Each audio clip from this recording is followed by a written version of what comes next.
Everyone, and welcome to a meeting of Brant County Council for July the 28th, 2026. I have a bit of a sore throat, so I'm going to try to get through this, and if I can't get through it, someone is going to come up and finish it off for me. First thing on our agenda today is our attendance. It's been taken by the clerk, and we're all here. Councillor Pierce is online. I think he's in Mexico. The rest of us are all in here. The land acknowledgement is the second thing on the agenda, and Councillor Kyle's going to do that for us. As we gather, we acknowledge that we meet on the lands and territory of the Mississaugas of the Credit First Nation, Six Nations of the Grand River, and the traditional territory of the Attawandaronk. We remind ourselves that the County of Brant is situated on lands that are full of rich Indigenous history and home to many First Nations, Inuit, and Métis people today. We recognize the significance of their contributions to the past, present, and future of this land. As a county, we have a shared responsibility for the stewardship of the land on which we live and work, and a commitment to the truth and reconciliation calls to action. We commit to continue learning, reflecting on our past, and working in allyship. Thanks, Councillor Kyle. The third thing on our agenda is the agenda itself with an addendum. Is there anything else the council wants to put on the agenda? No? Councillor Kyle? Thanks, Mr. Mayor. Not in addition to the agenda, but wondering if we could bring the communications related to the CPPS ahead of the discussion on the CPPS. So that would be, I think it's 10.5. Yeah. Thank you. Hey, Councillor Miller? Yeah, Mr. Mayor, if you look at item number, and just bear with me for a second here, 10.3, and that's a new Central Library project plan. I'm just wondering, should that item not come after the in-camera item of 15.1? To me, it makes sense it should. Okay, everybody's okay with that? Doesn't really matter to me. It does make more sense. Yeah, because I have questions about that, but I think I'd like to ask. Anyways, what I would suggest, and it's up to you obviously, but is maybe move 10.3 to the after camera. Okay. Anybody else? Okay, we're going to vote on the agenda as it's amended with its addendum. All those in favor? Opposed? Carried. The next thing on the agenda is the declaration of pecuniary interest. Does anyone see any that are obvious? Councillor Miller? I got one item on, I'll pull it when we get to it, but that's from the admin and op meeting.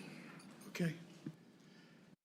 Anyone else have any pecuniary interest? Seeing none. Okay, we'll go on to number 5, which is our delegations, and we have a couple of them. The first one is from the Paris Legion. It's going to be Barry and Cheryl are going to come up and speak.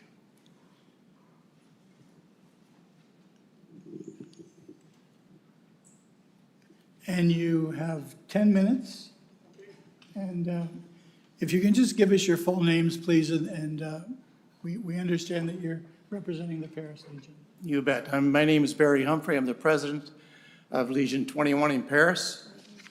And this is my wife. She's on the committee for the anniversary of raising funds for our anniversary, which is coming up. October 7th, 1926 was when we signed the charter. And we've been doing fundraisings for our 100th anniversary, music events, barbecues, high teas, Mother's Day brunches. And we're going to have September 28th to October 2 open house, the invitation to schools and public. The theme is Women on the Home Front. Stitches, Steel, and Strength. Holding the line at home, women and World War II. The contributors were Paris Museum, Canadian Military Museums, the Paris Library, the Paris Legion Archives, and the general public. I'm going to turn this over to Cheryl, and I'll let her talk about some more issues that we're doing at the Legion.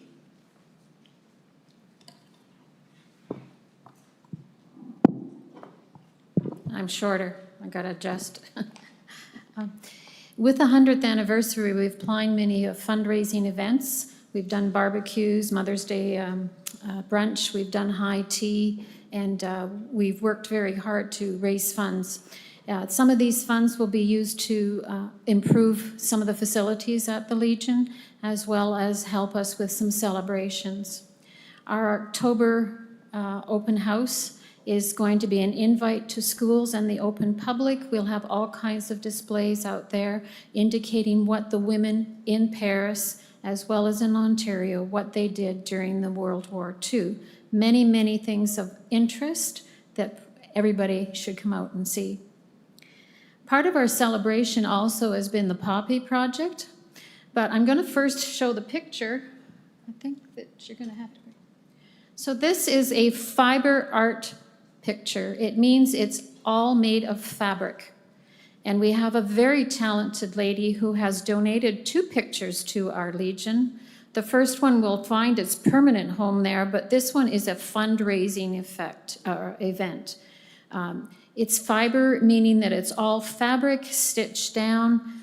Donna Verschure Campbell, who is a local resident, has been very strong in producing pictures like this, and she does sell them, but she has donated 2 of these to us for one for fundraising and one for a commemoration for our 100th anniversary. It's a fragile event, so we say, I'm fragile, please don't pet me, but that's your first inclination is to go up and touch it because you can't believe that it's not paint. The project that I'm really involved in is the Poppy Project. So you may have seen this project up in different areas. Cambridge did a big display. The Tower of London did a really big one, so we're up there with the big wigs. But this, we went to the community, and this has become a very social and inclusive event. So Mary Maxim, Telfer Place, Queensview, Brant Seniors, Women's Institute, Probus, Adelaide Hunter Hoodless, Paris Agricultural Society, and the general public have come together to crochet or knit these poppies. Most of the people donated their time, effort, and money to do that, and now we have collected 11,000 poppies. What do we do with them? We're going to put them on netting, so we'll need to purchase netting to do that. The goal is to get as many done as we can, but if we don't, we still have next year to work on that project. But where will we put them? We're concerned about the fact that we would like to put them in places that really show the respect, remembrance, and reverence that we would like to send out to our veterans. So we're going to try to get them at the cenotaph. We will also put them on our smokehouse, which is the name for our Legion building. And if there are other areas in the community, we will definitely do that. We will share some of these with Telfer Place and with Queensview because they were so helpful in getting this project going. So our fundraising for the poppies has been minimal because most people have donated so much, but now it's time to buy netting and to buy equipment to help attach the poppies to buildings and that. So we are looking for a little bit of help in that area, that perhaps we could get some kind of money. We like money, but if we could get some type of funding for this event, that would be lovely. The poppies can go up the last Friday of October, and they're up until the end of Remembrance Day. When they come down, we have a bit of a logistics. We have to find a place to dry them because they could be very wet, so we have to do that. And then we're also looking for places to store them. But we've put out an appeal to the community, and we have lots of totes that are coming in, and people are donating totes to help us with that event, that part. So tomorrow night, we are having a Poppy Bee at the Legion. So I believe Lucas has thrown out a challenge to everyone here to come out and help him because he was there last week. Is that true, Lucas? Through the mayor, yes. Anyways, if you can come out and help us in any way, that would be lovely. It's a very social event. There's lots of chatter. There's lots of fun. So if you could come out, that would be great. So that's what our Have I got my 10 minutes still? Am I good? Oh, a clock, okay. 3 seconds, 3 minutes, okay. So if you can come out and help us in any way, that would be great. This is these poppies will be used year after year. It's not a one-time deal just for our 100th anniversary. So we will put them out on display in the community. And I think that the people who have been very much a part of this will be they'll be very grateful to see them up there. And I think that they will be very, I think they'll be emotionally charged with this as well too. So we have a huge amount of veterans in our area, and this is just one way for us to help celebrate that and to remember them by. So thank you very much. Thank you. Can I get a motion so we can talk about this? Councillor Howes, Councillor Coleman. Does council have any questions to the delegation? Councillor Haley?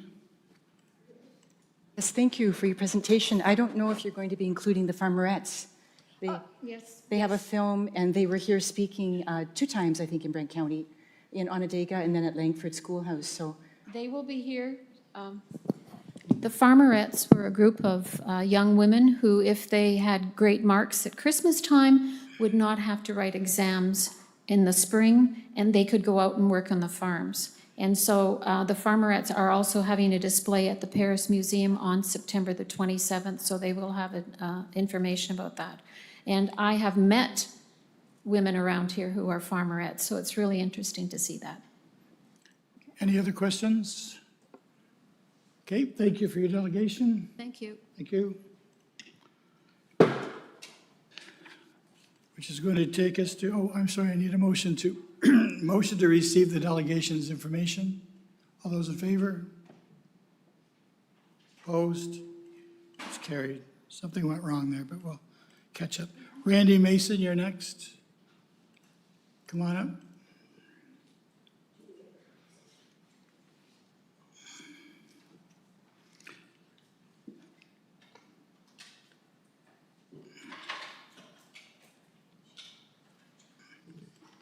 And if you could just give us your name, please, and your address for the clerk. My name's Randy Mason. I live 16 Mount Elgin Street in Paris. Thank you.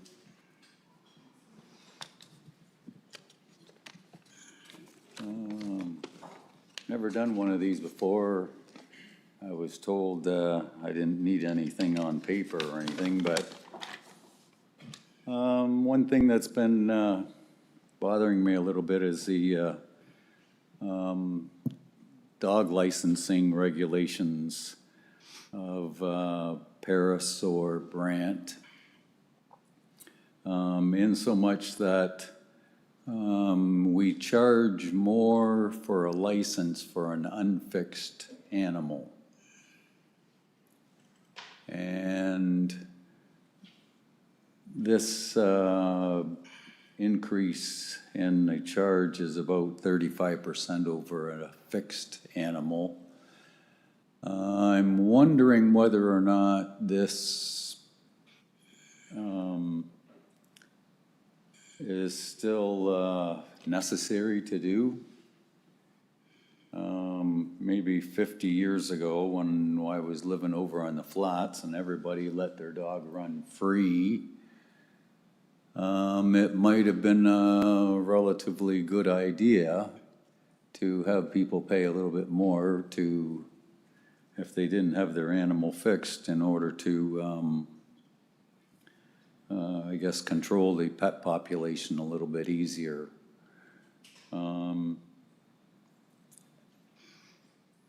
I have a dog myself. I was going to bring her, but I wasn't sure if I was allowed or not. She has just turned 5 years old. I waited until she was 4.5 years old, and I finally had her spayed. I have not been really sold on whether or not spaying an animal or neutering an animal actually does good or more harm. Several cancers have been linked to female dogs that are not fixed, and several cancers have been linked to dogs that are fixed. I had another dog that I did not get fixed, and she died 2 years ago, and I'm sure it was some form of cancer. So I made a mistake there, but I believe that it should be a choice of the dog owners now as to whether or not they actually spay or neuter their animals. We are a lot more respectable citizens these days, at least most of us, except for those of us who stop and stoop and pick up their animals' stuff in a plastic bag and get a half a block down the street, and they're sort of looking around like this, and then it gets tossed. That's probably worse than not picking it up at all. At least the rain would dissolve it. Plastic bags are gonna be there until somebody picks them up. But anyway, I would like to propose that we amend the dog licensing. Am I on a timer? Sorry. You're okay. I would like to propose that we make an amendment to the dog licensing fees and charge each dog as an individual and an equal to the next dog. I think if most people who are going to have a litter of dogs today plan it. And therefore, if it is planned, maybe it is easier or better to attach a small fee to someone who is allowing their animal to have a litter of pups, instead of charging the people who just choose not to spay their animal because in their minds it's better not to spay them. And that's why it took me 4.5 years to decide to do it, and I finally decided that I was gonna take my vet's information, and I had Tilly spayed. Now, the other thing I wanted to mention was the fact that in order to have her spayed cost me $625. Now, if my only choice or my only concern was that I had to pay a higher fee for an unfixed dog, over about 12 years, the additional cost in licensing comes to about a little over $200. So I would be a lot better off if I did not have my dog spayed at all and just paid the extra fee.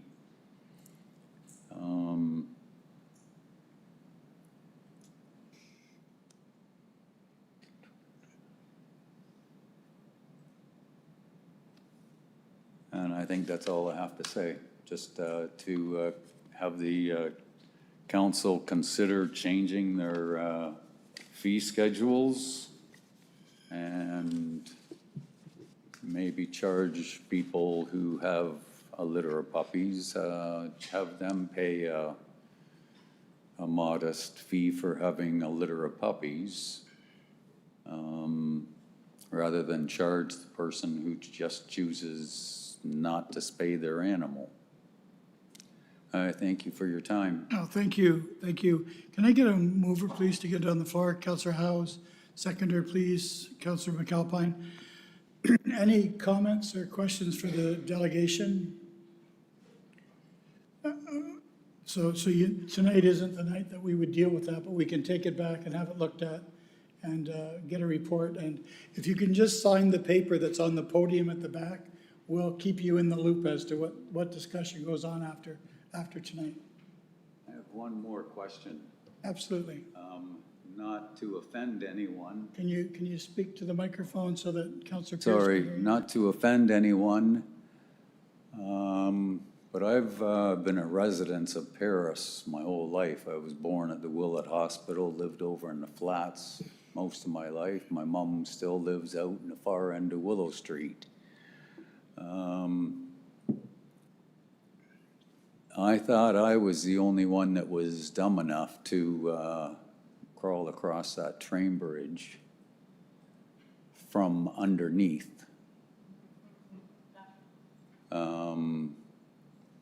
But several months ago, I run into a young lady who said, "Oh yeah, we did that last summer." And when I did it, I was 15. Well, now I'm 70, and it's probably one of the more dangerous things I ever did in my life. Because when you start crawling underneath that bridge and you look down and there's nothing between you and 200 feet of water, except for air. We may want to double check to make sure that that bridge is somewhat more sealed off than it was years ago. One of the abutments actually has an iron ladder that goes from the top of the abutment up to the railway tracks. And I pushed the flap door open and stuck my head out, and there's a darn train coming. So I had to get down in a big hurry, but it is something of concern. My other question, if I have another second, it is, this is where I hope not to offend anyone, but if I was to contact certain officials or councilmen about a question that I may have, approximately how much time should I wait for a response? That depends on what ward you're in and who your counselor is. So we'll just leave it like that. And because, I mean, some questions are answered quickly, some take time to be researched. So I don't want to start using council members and calling them out by name. No, I don't mean to call anyone out either. I'm very sorry, but 4.5 years ago, I found myself within weeks of being homeless in Paris here due to unforeseen things that happen in life. And I think I've waited 4.5 years too long for an answer. The same as with this dog issue, I also asked my counselors what direction I should take. And 3 months has gone by, and I end up here because I haven't got an answer.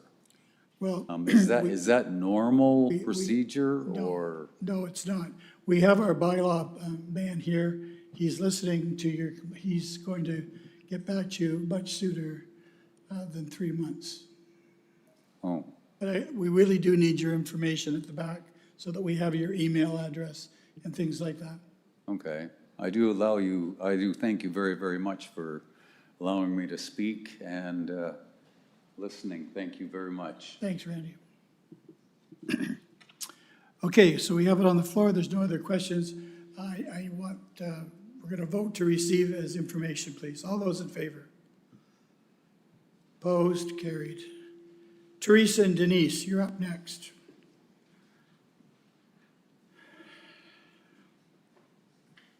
Two very dangerous sisters.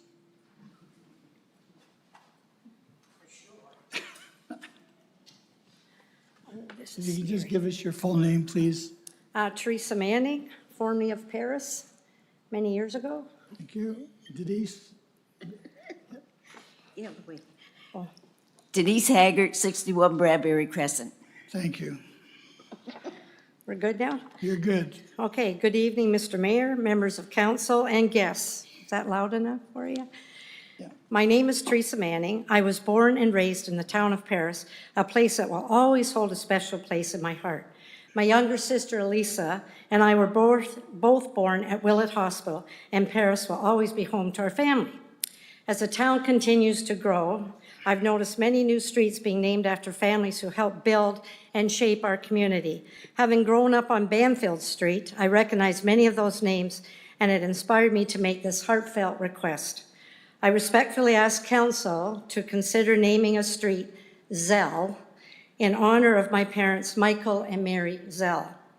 My parents moved to Paris in 1950. My father always believed that if you wanted to be part of a community, you should get involved, and he lived by those words. My father was also a proud World War II veteran who answered the call to serve his country. His military service is permanently recognized on the Paris Veterans Memorial Map, honoring his service and sacrifice during World War II. Along with his decades of service to the community, his dedication to both his country and his hometown is a legacy that continues to inspire our family. For 40 years, our father managed Matart Building Supplies. There's a name you might not remember, maybe some of you do. Now known as the Home Building Center. In the days before Sunday shopping, if customers needed supplies, Dad would gladly open the store, help them, and simply tell them to pay him on Monday. That kind of trust, generosity, and community spirit defined who he was. Beyond his career, he was deeply involved in this community. He was an active member of the United Church, the Paris Lions Club, the Board of Trade, and the Masonic Lodge, where he served as past master. He taught public speaking and volunteered as a judge for student competitions at the old Central School, if anybody remembers that great place, and after retiring, coordinated the Christmas hampers for the Salvation Army. Our mother, Mary Zell, who was equally dedicated to our community, along with several other women, she helped establish the Lady Lions in 1954. She was an enthusiastic hurler, an avid bowler, and always brought warmth, kindness, and laughter to everyone she met. My parents were caring, loving, and supportive. They were respected members of this community who devoted countless hours to making Paris a better place. Their generosity, compassion, and willingness to help others left a lasting impression on everyone who knew them. My sister, Denise Hager, still resides in Paris, and her family's connection to this wonderful community remains as strong as ever. It would mean a great deal to our family if council would recognize their legacy by naming a street Zell. I don't care if you name a crescent, a boulevard, a parkway, but we really appreciate you would consider it. It's an easy name to spell. Thank you for considering my request. I sincerely appreciate your time and look forward to your response. Thank you. Thank you. If I can get a motion, please, to get this on the floor to Councillor Howes and Councillor Bell. There is a process for this, there's two ways this could happen. We could do it with a poppy for your father, or if you wanted to do it for your mother too, we could just do the last name, and hopefully we could still get it onto the veterans piece of it. So we'll be in touch with you We'll get back to you on the process, and I thank you for bringing this to our attention because it's important, and I think it's a wonderful thing. Does council have anything to add to these two sisters before we release them back into the public? No? That's dangerous, right? Oh, that was easy. Yeah, so we're going to give direction to staff to bring a report back. And again, if we can have you sign the back with your email so we can keep you in the loop. That's great. Did I call the vote already? No, call the vote to receive. Thank you. Takes us to 5.4 on the agenda, which is Paris Grand Estates. Who do we have coming up here? Can we get on the floor, please, Council? Thank you. Councillor Oakley, Councillor McAlpine. And again, you have 10 minutes, please, if you could just give us your full name and who you represent for the clerk.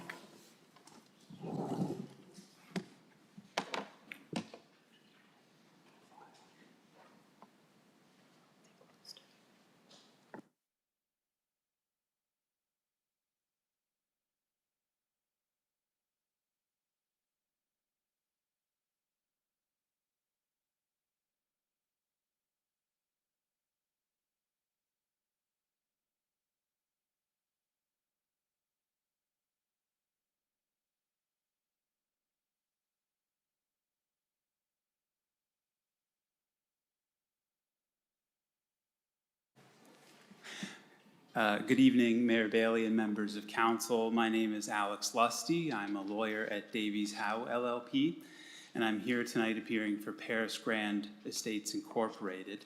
And they have a piece of property out on the northeast side of Paris, and I'll just try to pull it up on screen here so everyone can see where that is. Just a quick reference for you.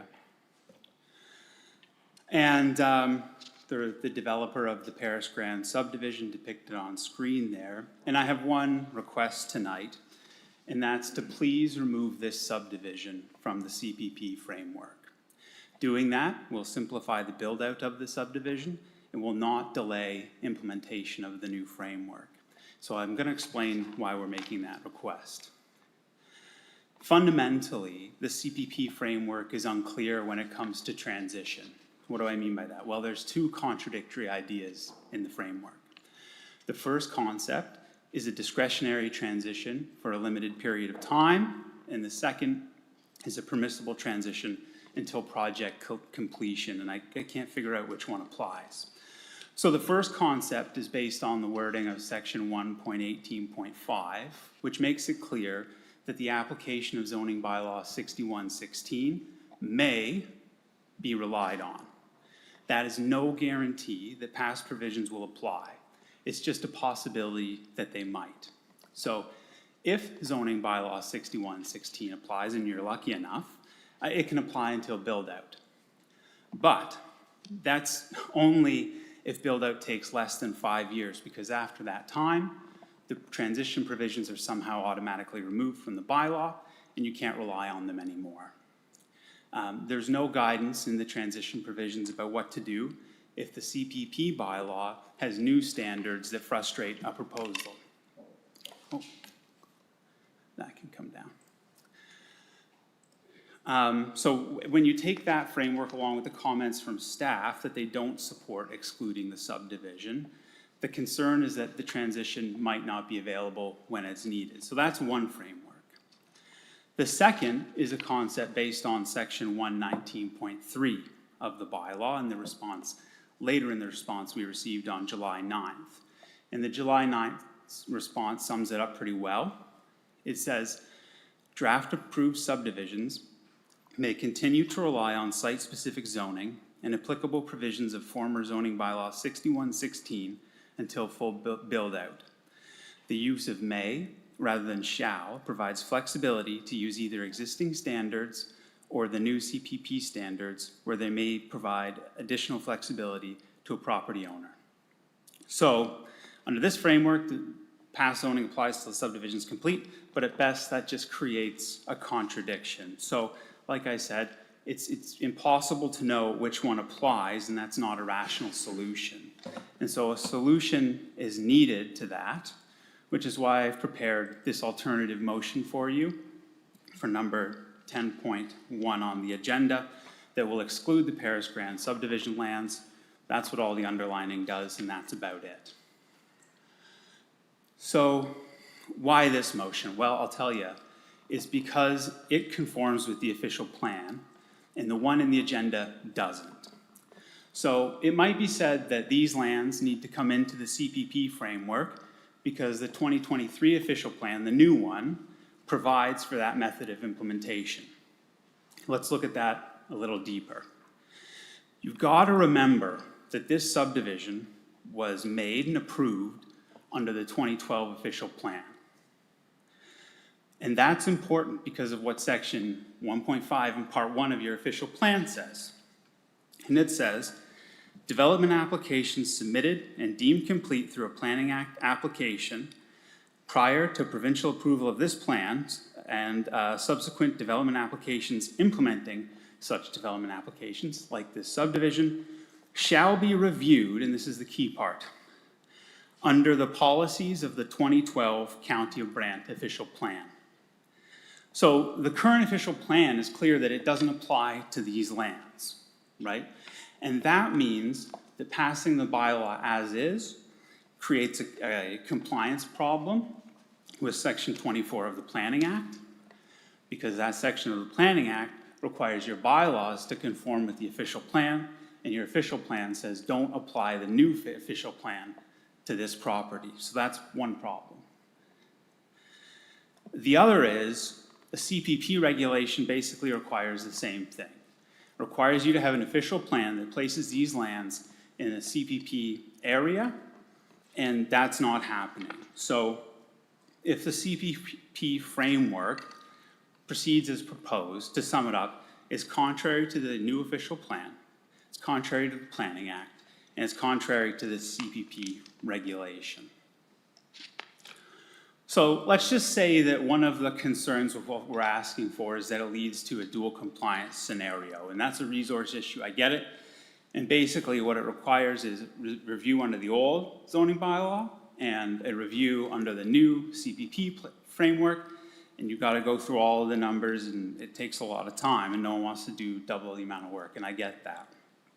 But let's assume we're in a scenario where the property's transitioned, and we've got that scenario where the lesser standard applies. In order to figure out which is the lesser standard, you have to go through both and run a comparison anyway. So you're going through a dual review process if transition applies the way it's intended to.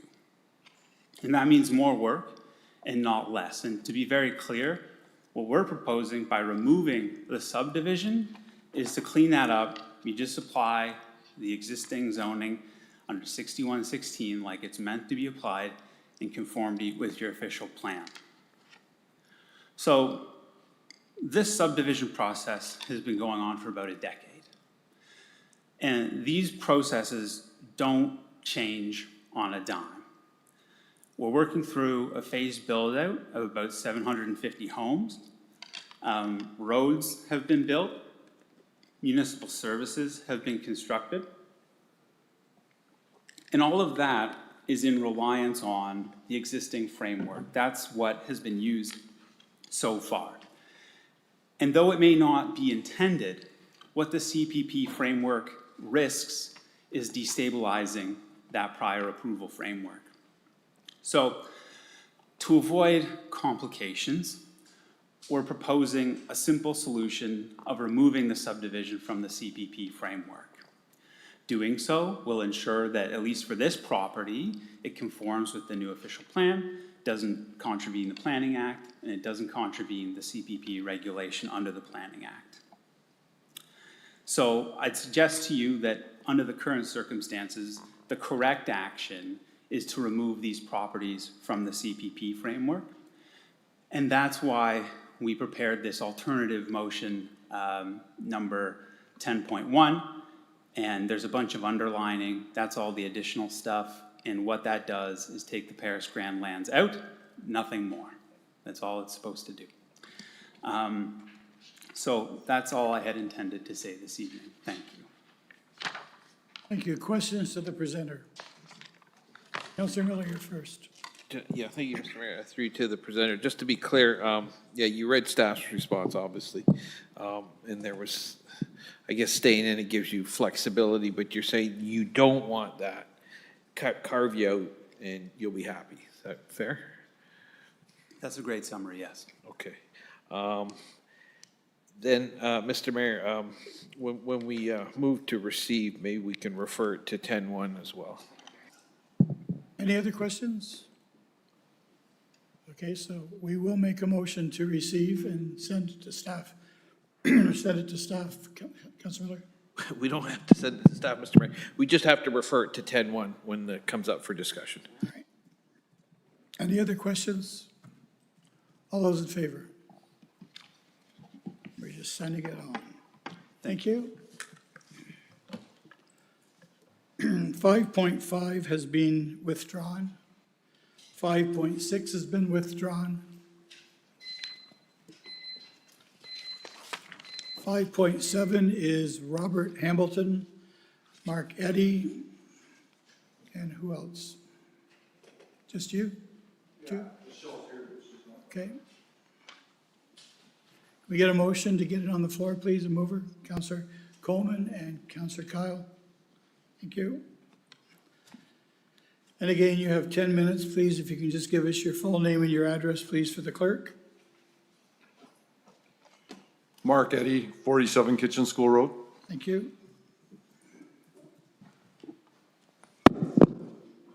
Bob Hamilton, 193 Brant County Road 18. Thank you. Good evening, Mr. Mayor and the Brant County councilors. We represent the Brant County Federation of Agriculture, and we would like to state our position on the topic of the new CPPS process that's being looked at today.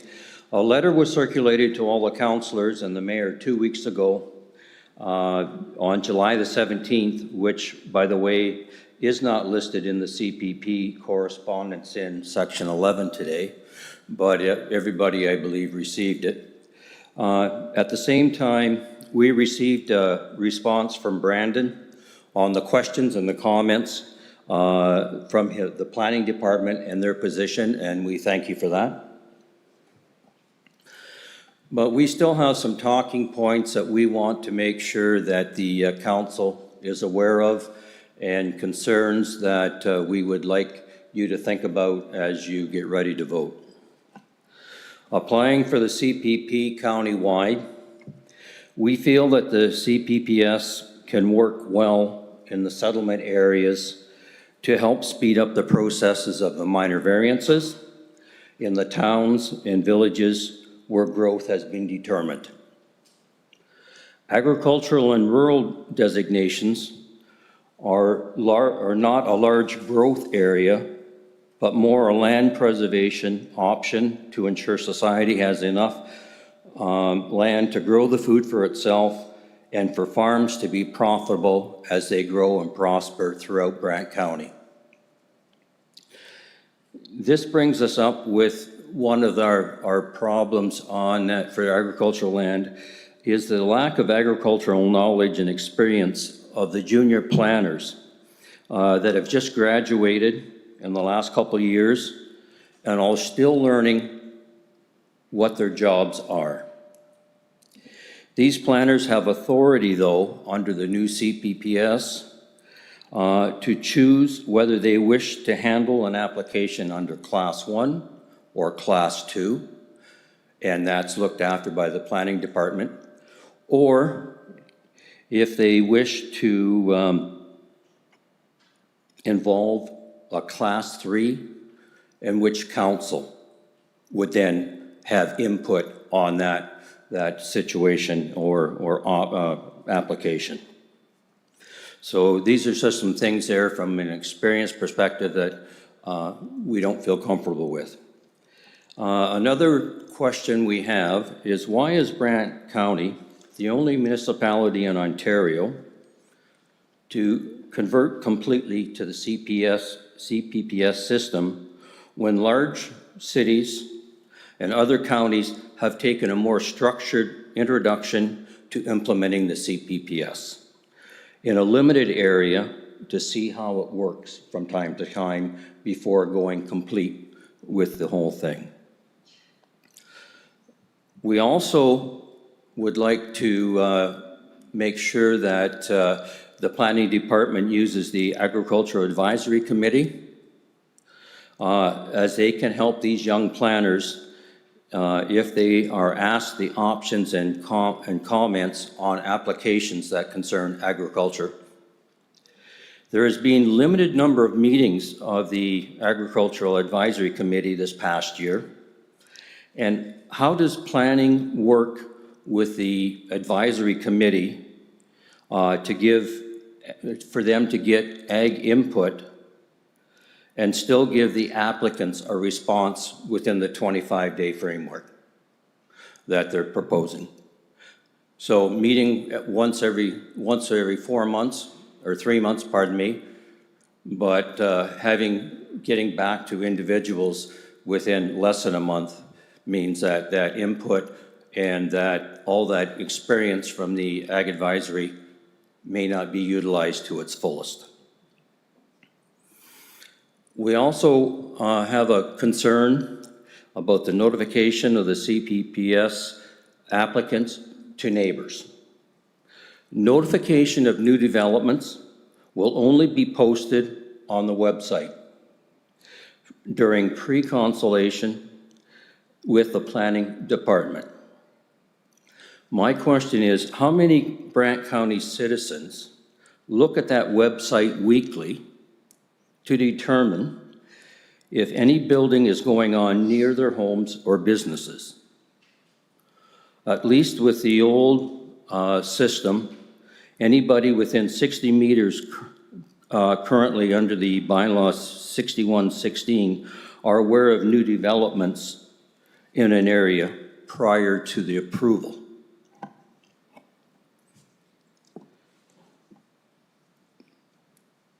My other question for that on the notification is, what are the options to be heard if you miss the notification of the website?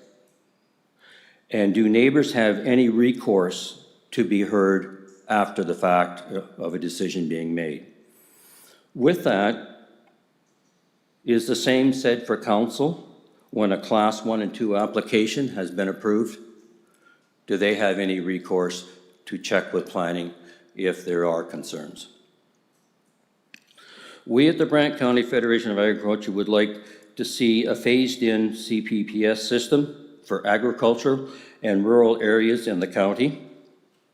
After a couple of years of usage in the settlement areas, it could be applied to ag and rural designated lands if successful. Thank you from the Federation of Brant County Agriculture. Mark, do you want to speak too? Yeah, There's 3 minutes left, so I'm going to ask council to give you an extended time. I don't need much time. All right? So I just want to echo my concern from the Brant County Federation of Agriculture. We understand that planners and technical staff are often not farmers.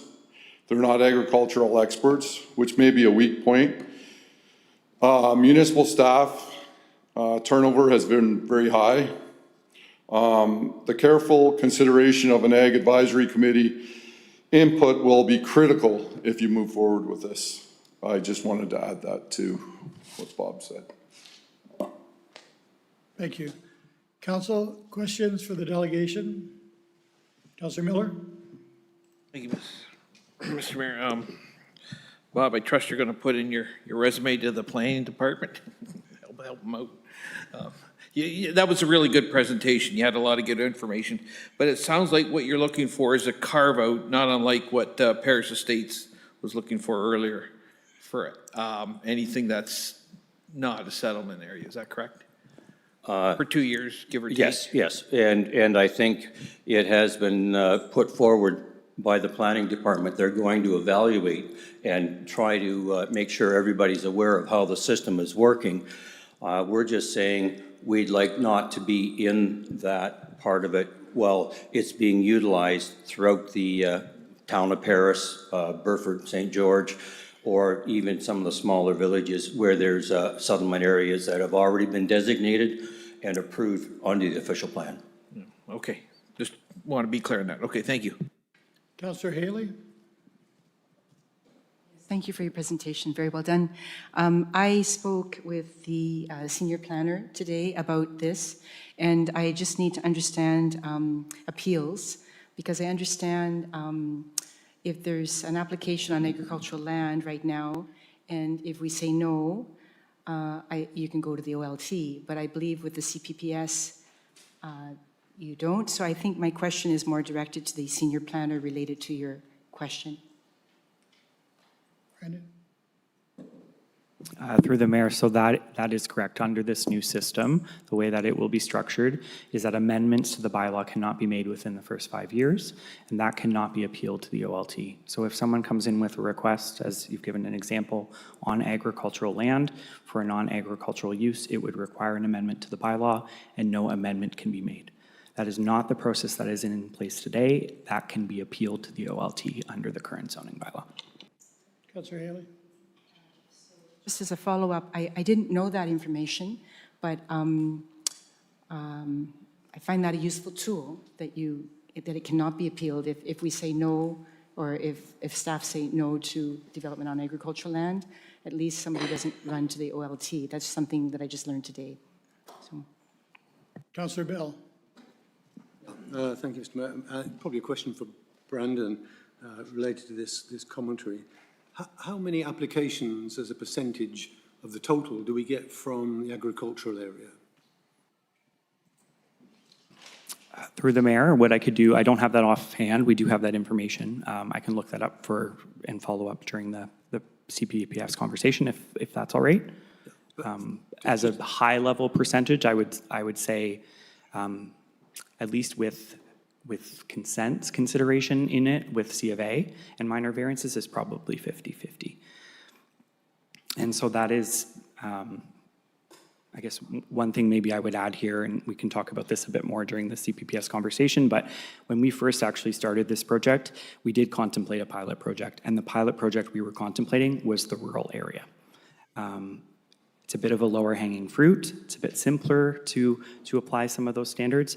And as Councillor Haley has pointed out, there's some opportunity for more protective measures with the CPPS that we saw would be a very crucial benefit to the rural area. Just a related question, Mr. Mayor, if I may, again for Brandon. What is the relative complexity of the agricultural applications compared to those from the urban area? Through the mayor, the complexity of those, we would say, given that they generally end up with C of A, they're minor in nature. And with that in mind, that those would be considered the kind of class 2 applications under the CPPS, which would be delegated to staff.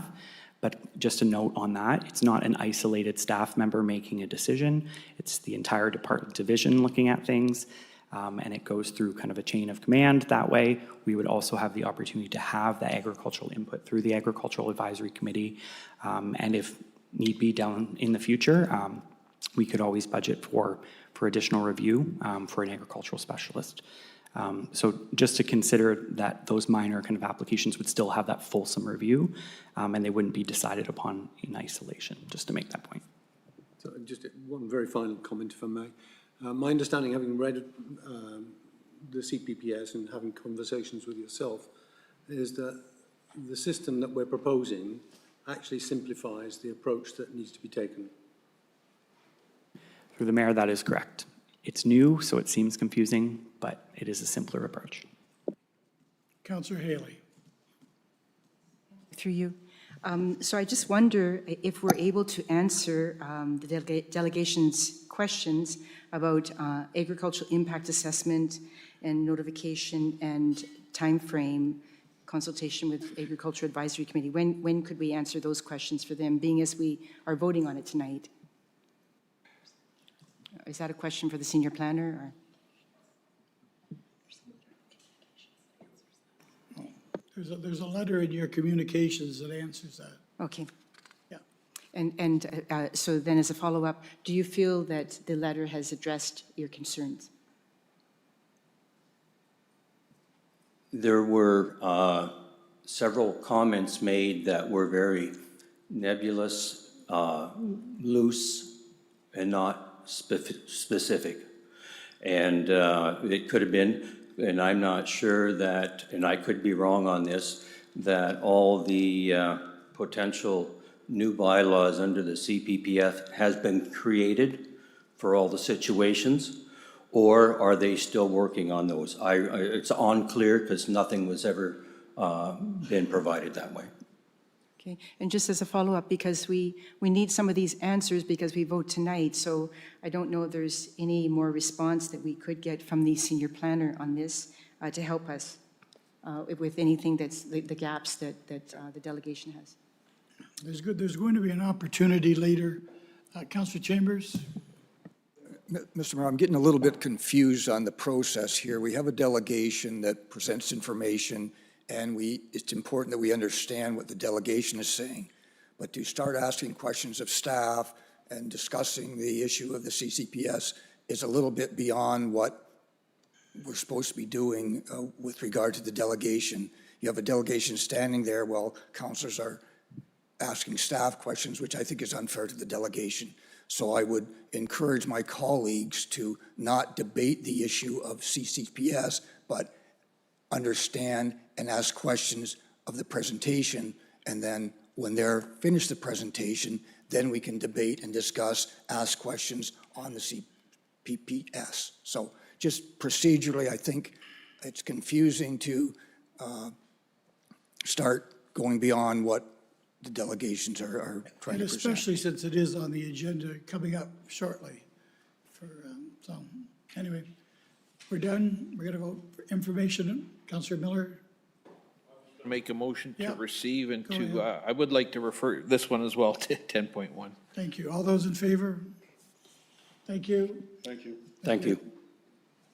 Takes us to number 6 on the agenda, which is the adoption of the minutes from previous meetings. We're going to do them all at the same time. Councillor McAlpine? Okay. Moved by myself and seconded by Councillor Bell that the following minutes be approved. County of Brant Council minutes of June 23rd, 2026.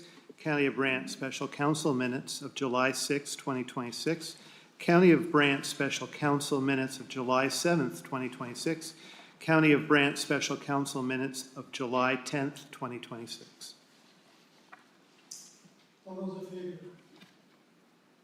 Opposed? Carried. Is there any business arising? Is there any business arising from any of those minutes? Seeing none, we'll go to consent items. We have 8.1, please. I need a mover to get it on the table. Councillor Coleman and Councillor Oakley.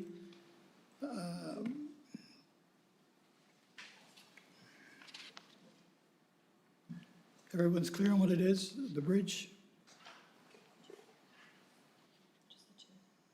There's two of them. There's 8.11 and there's 8.12. Councillor Miller? Question on 8.12, Mr. Mayor. Yeah. That study for Paris East, we're looking at awarding it to Dillon Consulting. What's the time frame? Do we have something for that? It might be in the report, but I read it like 4 days ago, so. Who has that? Brandon? Through the mayor, yes, thank you for that question. Right now, we're anticipating 1.5 years as the timeframe for some final reporting. Yeah, hopefully that keeps us out of trouble on other fronts, so thank you, Brandon. Yeah. Councillor Pierce? Yeah, thank you, Mr. Mayor. So I guess my question here in that, with that 1.5 years being stated, does that suggest that anything that might come in within that time span would be deemed premature for that area? Brandon? Through the mayor, that will depend which system we are under. Under the community planning permit system, we do have stronger tools for that. Under the current system, prematurity is only applicable to plans of subdivision under the Planning Act. Councillor Miller? Okay. Unfortunate. Any other questions, concerns? We're voting on both 8.1.1 and 8.1.2. Same mover, same seconder. All those in favor? Opposed? Carried. 8.2, consent items to be received. There's 20 of them. And I'm sure we're not going to be voting on them all at the same time. Does anyone want any of the 20 pulled? Councillor Miller? I'll pull the last one, GRCA, Transition Committee. 8.2.20. Councillor Haley? 8.2.5. 8.2.5. Anyone? Councillor Bell? 8.2.1, please. Point 1. Yes, please. Anyone else? We're going to vote on everything. Mr. Mayor? Oh, I'm sorry, Councillor Pierce. Thank you. The library minutes from May 27th, I've just got one screen here. My apologies. I'm just trying to see what number it is. It's 8.2.3. Thank you. So we're going to vote on everything but 8.2.1, 8.2.3, 8.2.5, and 8.2.20. All those in favor to receive? Opposed and carried, and we're going to go back to 8.2.1 first, please. Yeah, thank you, Mr. Mayor. It's the asset management plan update. It caused me to look back at some of the other documentation we had a year ago. I looked at the report from July 2025 on asset management financial strategy. And in that strategy, it assumes a growth of assessment growth of 1.7%. And I think just a couple of weeks ago, we had a report from finance which indicated that the average assessment growth was 4%, which is actually good news. And my question then is, will we get an update of this asset management financial strategy ahead of the next budget? Heather? Through the mayor, the next update to the asset management plan will be worked through as part of the update to the long-term financial plan. We'll have a smaller update to the AMP financial plan as part of that. 8.2.3, that's the Councillor Pierce, that's the library board minutes that you're asking. Yep, thank you, Mr. Mayor. So I'm curious here, bear with me 2 seconds here. So within the business arising from that meeting, it says when it talked about the new website development, the successful RFP application was Muga, a British Columbia-based firm. Is there nothing in Ontario that does the same thing? I'm curious about that. And then when it talked about the next paragraph, when it talks about the extended hours for the municipal election night, it said the library will absorb the one-time increase to expand services on the election day. I'm curious as to what the cost is on that. And then also on the next page, Mr. Mayor, if I could, when it talks about the issues at the Burford branch for the issues on the septic failure, is that the same septic that the county office uses there? I'd like a little more information on that if I could, as to was that split from the county and the library, or was that solely the library? If I could get more info, please. Thank you. Who's going to speak to the minutes of the first library board?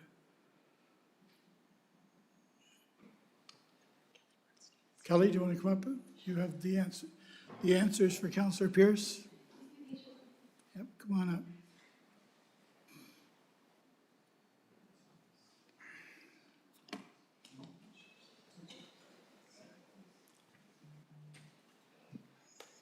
I guess there was 3 questions. You remember? Yes, I think so. Okay. Yeah, I can repeat them if you wish, Mr. Mayor. Pardon me? No, I think I I'm can okay. repeat the questions if you wish. I think Kelly's got them down. Yeah. Perfect. Okay, through the mayor to Councillor Pierce, your first question was about the award of our website development contract to Mugo. Correct. Yes, we undertook a competitive purchasing process for that. That included an RFP and received applications from across the country. Mugo was selected as the winner based on scoring, which is a combination of experience, pricing, and presented plan. So we did consider firms that were closer to us than them, but Mugo's score was so far ahead of the others that they were the appropriate winner. Okay, so if I could, Mr. Mayor, so just to be clear that this company was so far out in front of the other ones, they were the clear winner right off the hop? Kelly? Yes, that's correct. Okay, thank you for that. And the next one was the cost of the being in the extended hours on election day? Yeah, the approximate cost for that is about $3,000, and the library board voted to absorb the cost of that for this election season. Okay, thank you for that. And do you remember the last one? It was about the septic. Yes. Yes, the septic in question at Burford does share components with the county office located on Park Ave in Burford. The backup originated on the county's end of a branch where the system runs from the main line to the library. Okay, and now, and if I could, through you, Mr. Mayor, to Kelly, so did the library foot the full bill on this? Through the mayor, the bills have been paid on the library accounts. We are in discussion with county staff about any potential funding sources for that.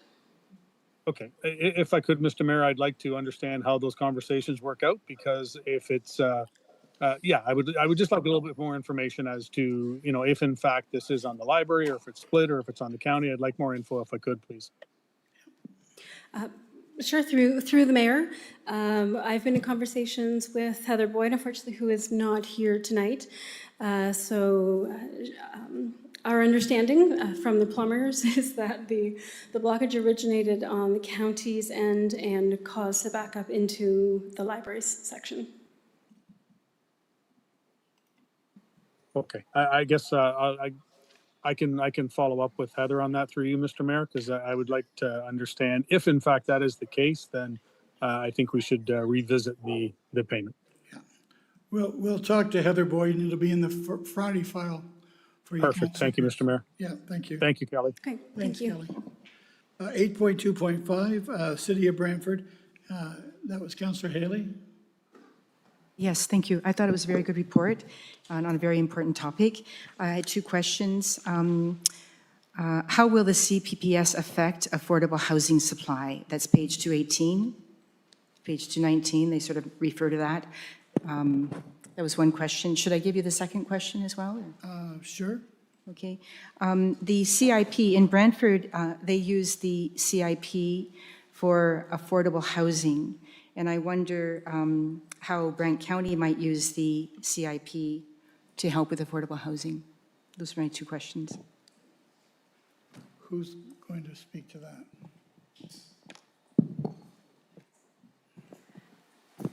Through your worship, so not having read the entirety of the Brantford resolutions, just speaking generally at the high level, the facility and services matters would encourage developers to move towards the affordability model. Brandon can perhaps provide more details. However, there is encouragement in that capacity. With respect to the CIP question, Allison will answer that. Allison. Thank you, through your worship, to council. So in regard to a CIP, it's got very specific restrictions on how it could be used. I don't know how the applicability would be. It's meant to incent things that may not otherwise happen in a specific area. But it does contain a portion of public investment. So I haven't seen this used for affordable housing, but I could definitely look into it and see how other municipalities may be utilizing CIP. Again, I'm not entirely sure how it may be applicable given the split with public-private investment, but I can certainly look into it and get back to council. Thank you. I just thought that would be a great tool if they're using it, if Brantford's using it. I thought that's a great tool for us. So just a suggestion. Okay. Councillor Pierce. Thank you, Mr. Mayor. On that same topic, if I could, in the report, it talks of, I believe it's 500, and it says the plan builds on progress made over the last decade, which includes 559 new affordable housing units completed or underway. Can somebody remind me again how many of those are within the county?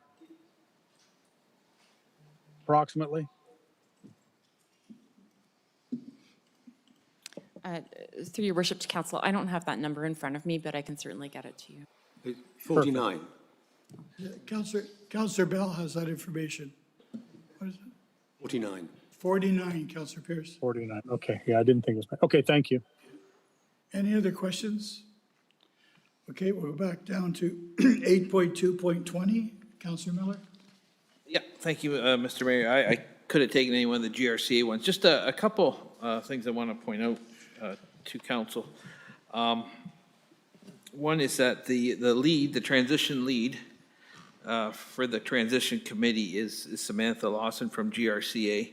I've gotten to know Sam pretty good over the last 4 years. I think she's an excellent choice. She's very fair, very balanced, and extremely knowledgeable about conservation authorities.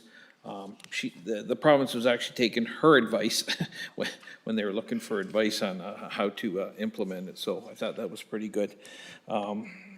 As well, we heard at our last GRCA meeting that there's an implementation date of February 1st, 2027, and it will most likely not happen then. So sometime in 2027, but most likely not February 1st.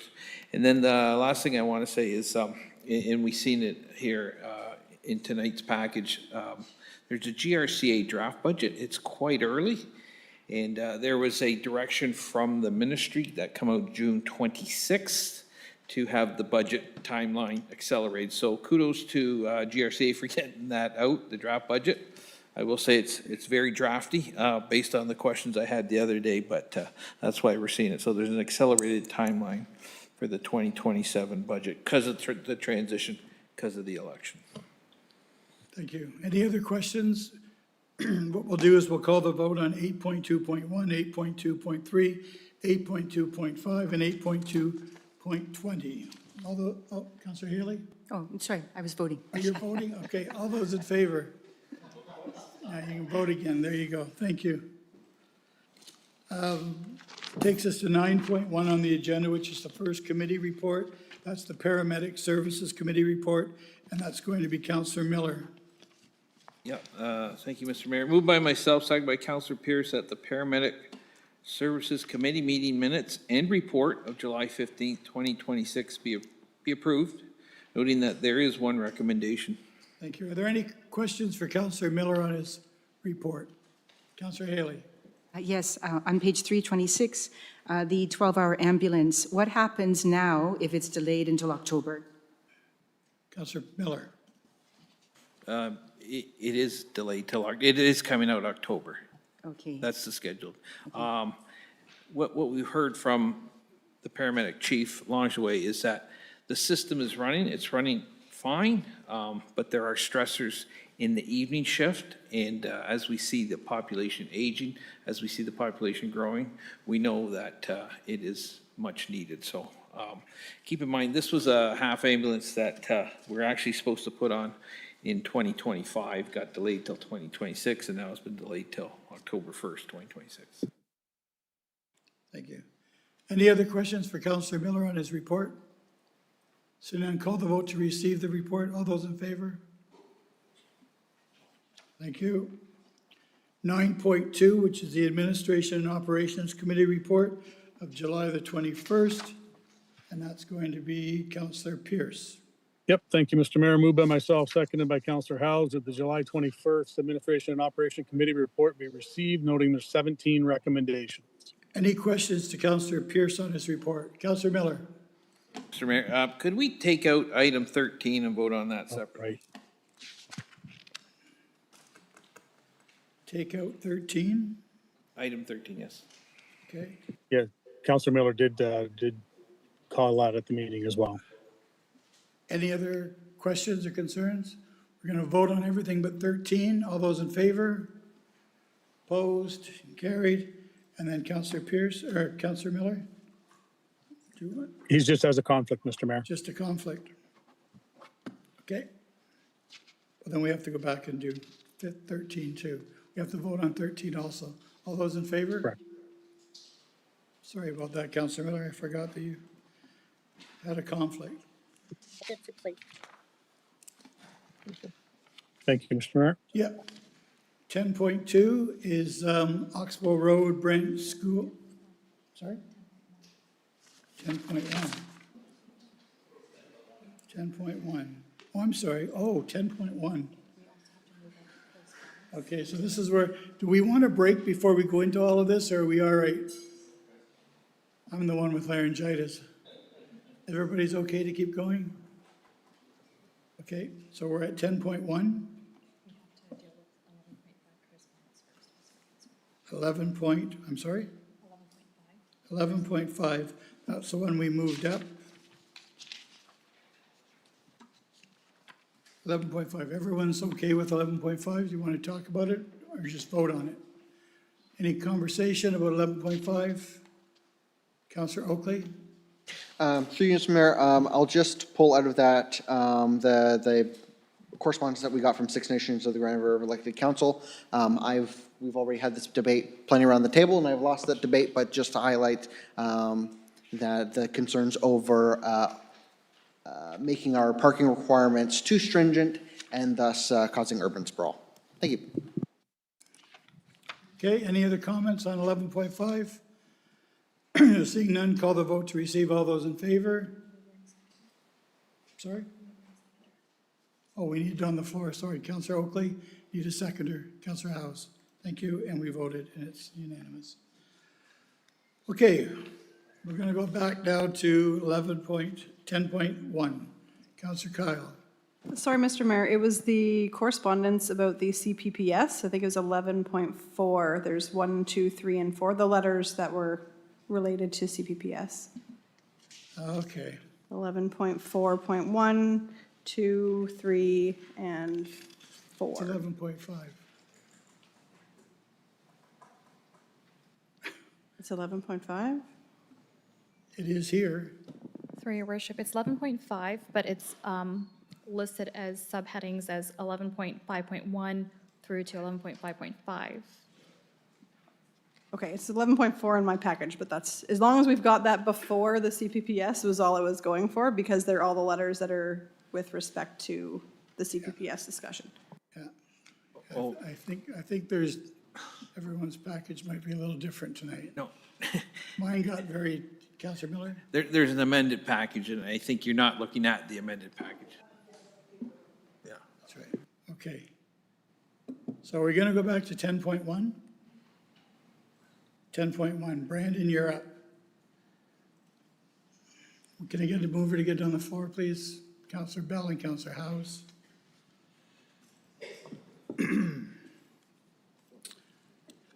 Okay. Do you have a presentation, Brandon? Are you here for questions?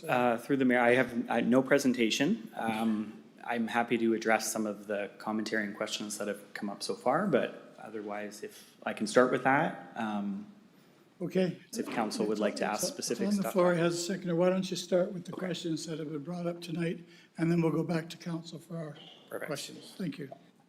And through the mayor, if I do miss anything that has come up tonight, we can circle back to that, but please just remind me of that and we can have that conversation. So I'll start with is just the discussion about kind of keeping two separate systems. So what I'd like to note about that is one of the main reasons that we are moving towards this community planning permit system as a unified system is to help simplify planning in the county of Brant. That was one of the biggest points of feedback we've heard through this project. We've heard that through the official plan project. And based on the feedback we have heard from other municipalities that have undertaken a CPPS, operating two separate planning systems creates confusion. It increases administrative complexity and it makes future updating difficult because you're amending twice the amount of stuff you're amending to begin with. So we have had those conversations and staff are of the opinion that moving forward with one framework is the best choice for the municipality. That doesn't mean that every area will be treated the same. Just as our zoning bylaw contains different standards for different communities, different land uses, the CPPS does exactly that as well. It's just all contained within a single planning framework. So what I would maybe ask councils to consider is what planning problems are being solved by excluding areas from our CPPS. If specific policies or standards need refinement, we can do that. We've shown the ability to do that over the last several weeks, making refinements based on the commentary we're receiving. We've had some good discussions about monitoring. We can come back monthly if we need to update. And so we've been doing exactly that, those refinements throughout the process. This is very different than maintaining two systems. So it goes to show that moving forward with one and being able to be consistent with that will be of a benefit to the municipality and will be helpful to staff and to everyone trying to understand how we're moving forward. With respect to existing developments and transition, I would say that staff are satisfied the transition provisions protect the existing approvals. Approved development can proceed. Permissions that exist today are being copied and pasted essentially into the new bylaw. We've not identified any approved development rights that are being lost as a result of the CPPS. We've had those conversations with developers and have asked developers and applicants to point that out. If there are ones that we've noticed, we've made those changes. We've also reviewed concerns related to conformity with our own official plan, compliance with the Planning Act. We've chatted in depth with our consulting team and with legal counsel who's on the line tonight as well.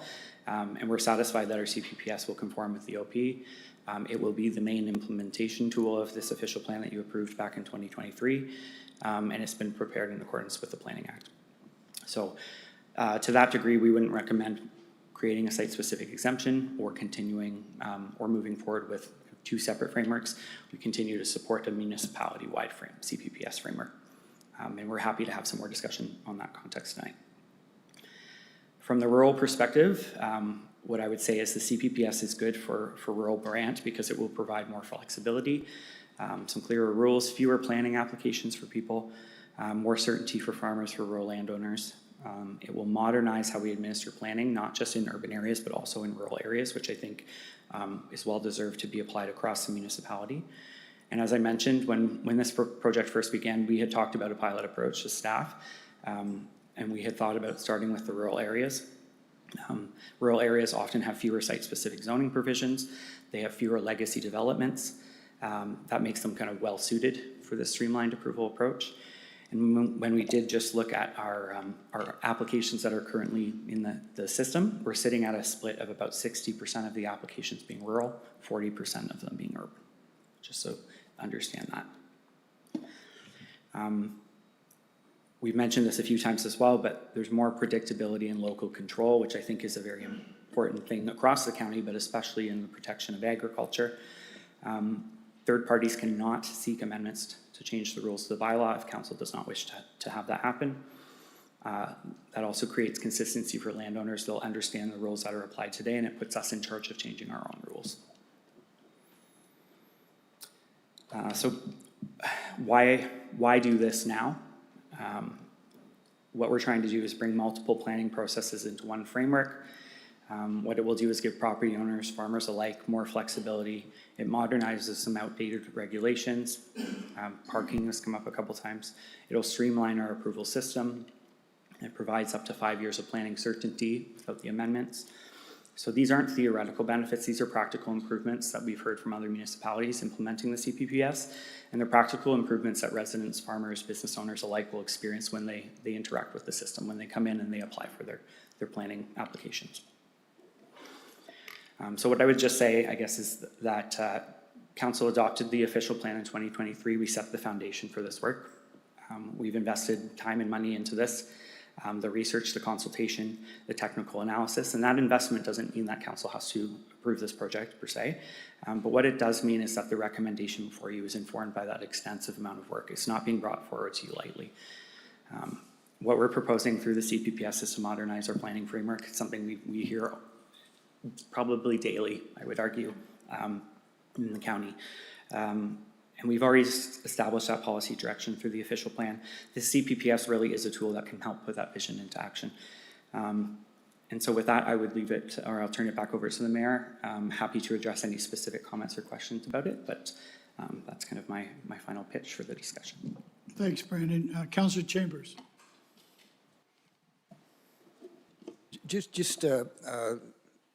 I wonder if you can clarify something with regarding the transition.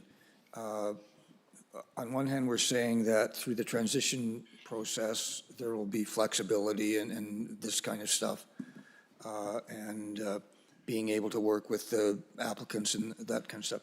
And then we say that you can't amend anything for 5 years.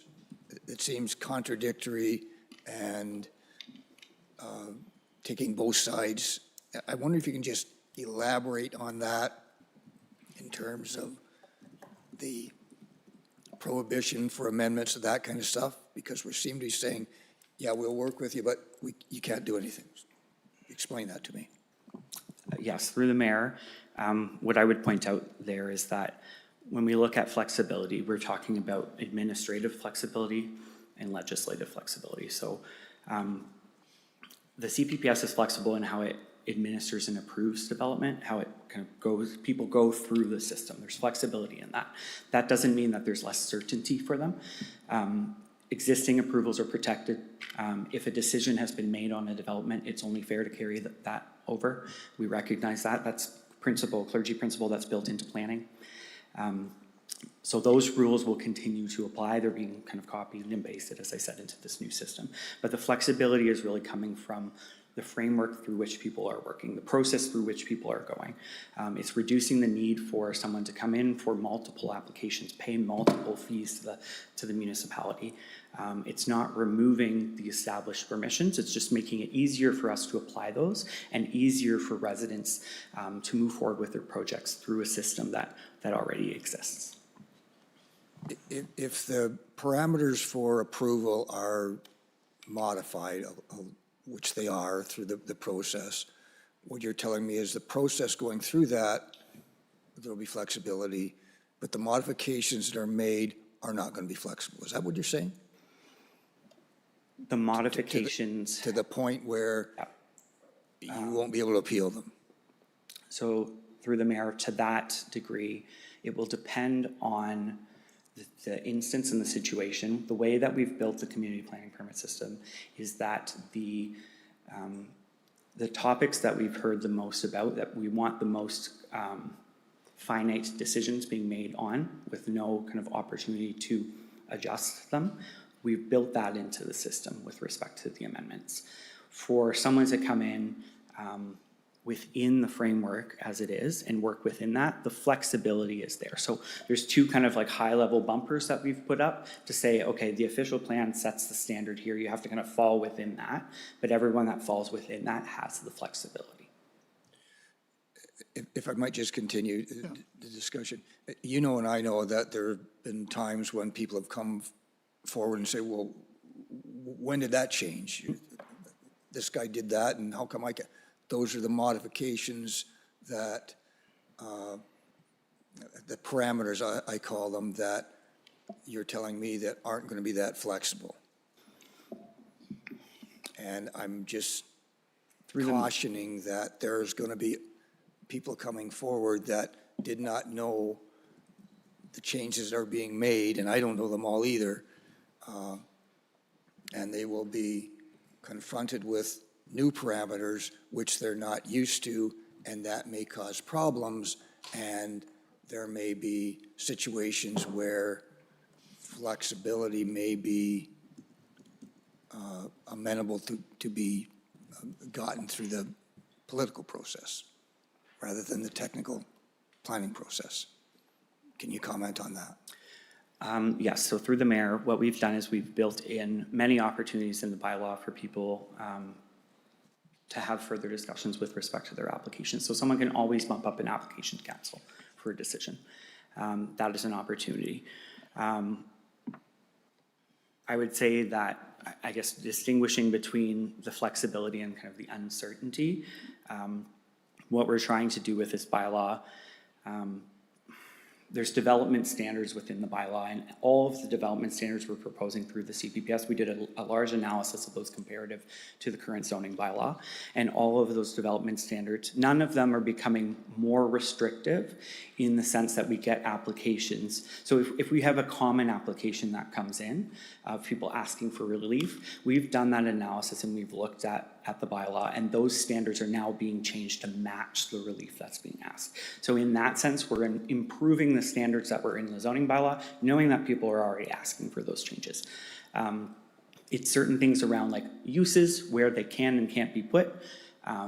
Some of the specific kind of land use compatibility pieces that we've heard from people, those are where some changes are being made to make them a bit more finite. So the development standards themselves, I think when we're thinking about how a zoning bylaw functions and the standards that people come in and ask for, well, if I can't meet 1.5 meters, but I can meet 1.2, we're not going to be requiring someone to amend the bylaw for instances like that. We've looked at situations that those would apply, and we've incorporated that opportunity to change into the bylaw.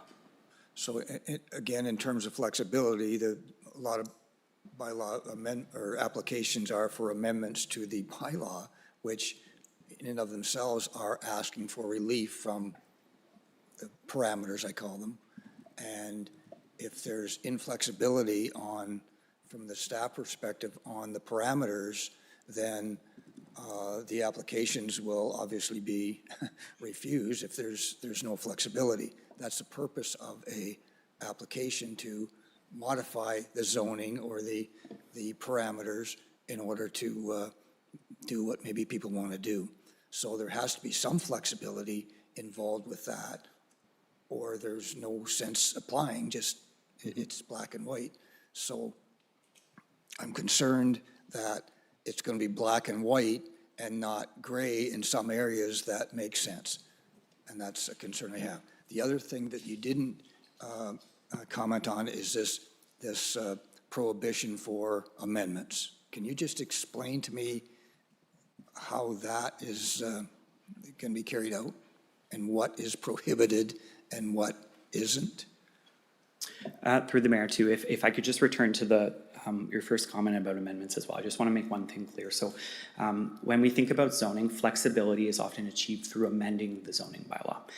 That is a fundamentally different approach than what a CPPS does. The CPPS framework, the skeleton of it is what would need to be amended. It's the stuff inside of it, the zoning provisions, that are built in and intended to be flexible enough that you do not need amendments for. So I just want to make that clear that amending the bylaw is a different game than amending a zoning bylaw. And then with respect to the amendments themselves and that prohibition, again, that points to the idea that what we're doing here is setting up a framework. We're setting up this foundation, the skeleton for us to use, and the Planning Act puts that opportunity in place for prohibitions for 5 years.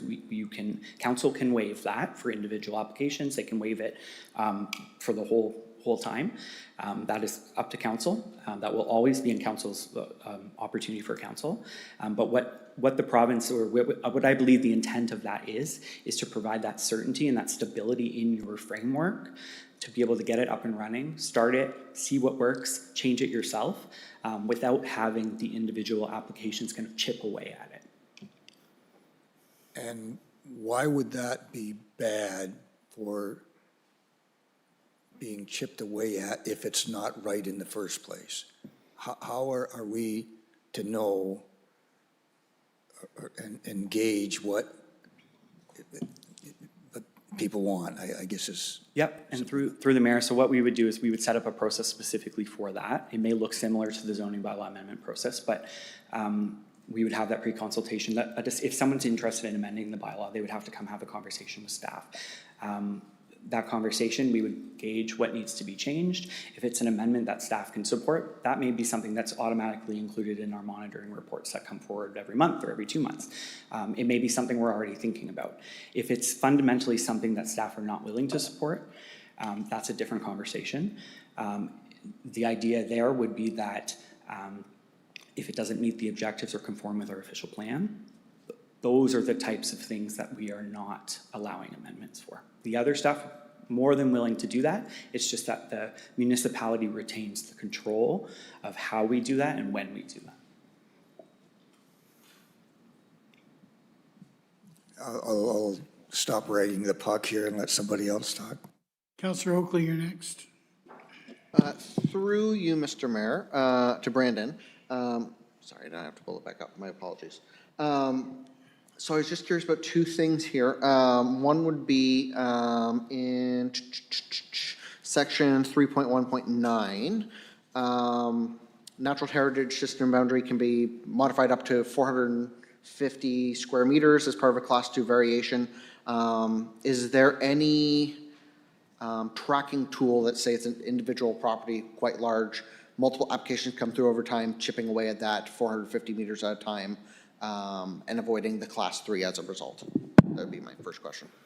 Yes, through the mayor, so there is a tracking system through our GIS. We have extensively mapped our natural heritage system, and the intention is to track any potential changes, modifications to that system through there. We are already doing that as part of the kind of OPA process, but the idea would be that we can pull that information up and see where modifications have been made to the system.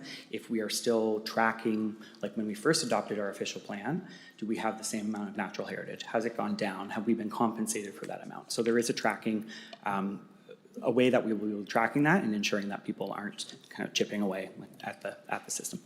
Yeah, thank you. So there is a sort of guardrails around that.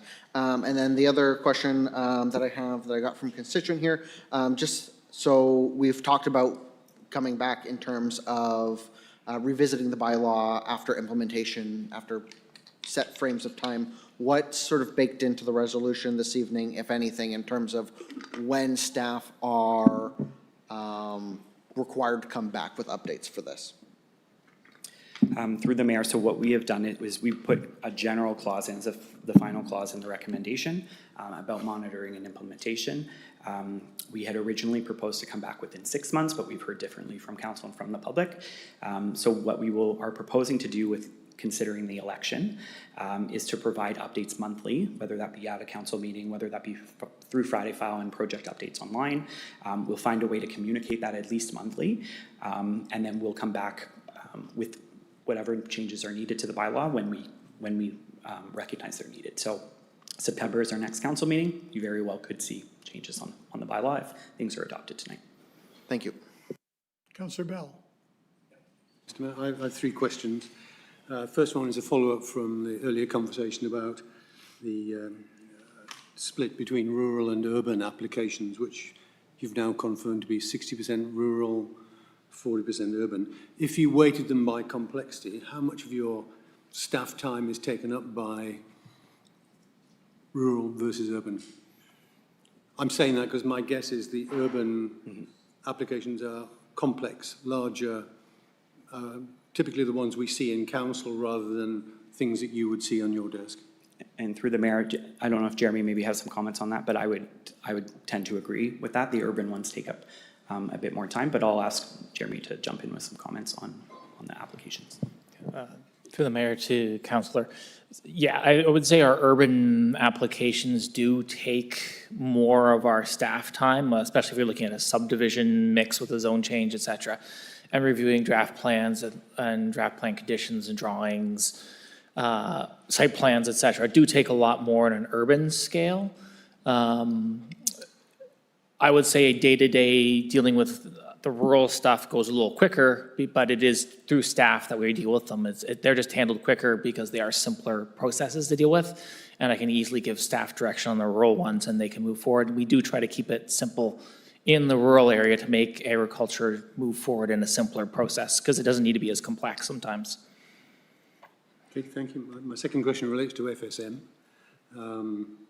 It's been a continuous frustration of mine while I've been a council member that developers come to this table and they ask for multiple variances to our, what would today are our zoning bylaws. And that demand seems to just ratchet up every year. And it is given for the most part, and if we don't give, we seem to be taken to Ontario Land Tribunal to make sure we do give it. But it comes with no benefit, no direct benefit to the county. It clearly aids the economic case for the developer. I think the CPPS, and correct me if I'm wrong, helps by putting a framework around that. So variances, we know what the starting point is, the development standards there, the class 1 in the CPPS, set the base, and you set limits for what becomes class 2, what becomes class 3, and we have indicated that for increased density and increased height, that comes with a price. So you and I have had this conversation before. I think the starting point for FSM should be if we permit a change from class 1 to class 2 and it benefits the developer economically, that benefit should be shared between them and us. Can you tell me, if we charge $3,000 per unit for an extra height, what's the share that we get of the increased profitability of that venture? Through the mayor, I'd have to pull up my notes specifically, but I believe if it was 3,000, it was around 20%. But I can confirm that if you just give me a moment. But I guess what I would note here is that we're not trying to take the full, what we call as uplift. And I recognize we've had this conversation about kind of that 50-50 split idea. There's lots of other factors right now we've taken into account, one of them being a not so great housing market and the need for some kind of affordable housing. And that's why part of our study with FSM was to offer the opportunity for in-kind contributions of housing. So even if they provided $3,000 for a unit, there's also the opportunity to provide X number, and I believe we came up with a number of 10% based on the evaluation, but 10% of their housing units could be affordable housing. So I think that conversation kind of came up with respect to the Brantford CIP and the affordable housing and what maybe the CPPS can offer. So that in-kind I think that that in-kind opportunity will be very crucial, because one dwelling unit, one affordable dwelling unit will be worth well more than $3,000, right? So I think there's an opportunity there to work with the development community, and you'll see in the letter from them too, there's concerns about FSM. So something we're trying to do is just balance that conversation, get that framework in place. We're taking $0 right now. So to start somewhere and kind of keep that conversation going, we've committed to coming back with an FSM strategy and working on that next year. And I think there'll be some more conversation about, okay, what is an appropriate level of that fee that we can maybe increase or decrease over time. But yeah, I believe that the $3,000 per unit fee sits at about 20%. It depends on the situation, but that's roughly where it is. So just to be clear, the FSM strategy that you've talked about, if we approve the CPPS tonight, it's saying, yes, we approve FSM. There are numbers in there that are $3,000 in that particular example. Are we saying then that part of what we approve is also that we direct you to keep on looking at what is the best strategy for FSM? That is correct. So the second last piece of the recommendation is that staff direct, or that we're directed to implement FSM, so as it stands in the bylaw today, the framework.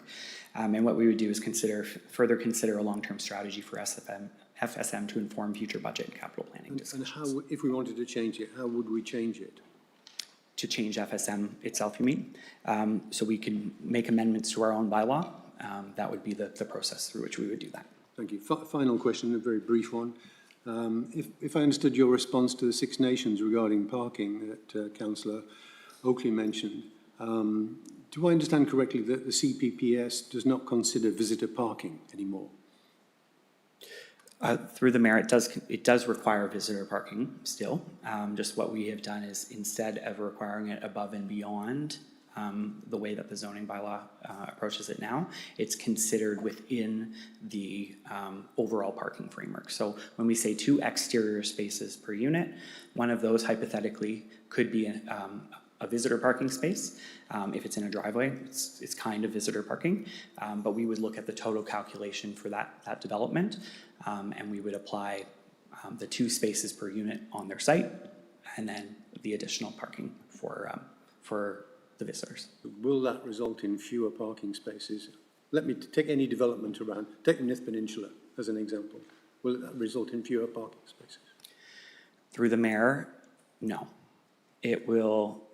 What we're trying to do is find a balance here to increase the parking in situations like that with townhomes specifically, condominium developments, where we recognize that maybe a single wide driveway doesn't work with a single wide garage. So there would still be that requirement for visitor parking above and beyond that.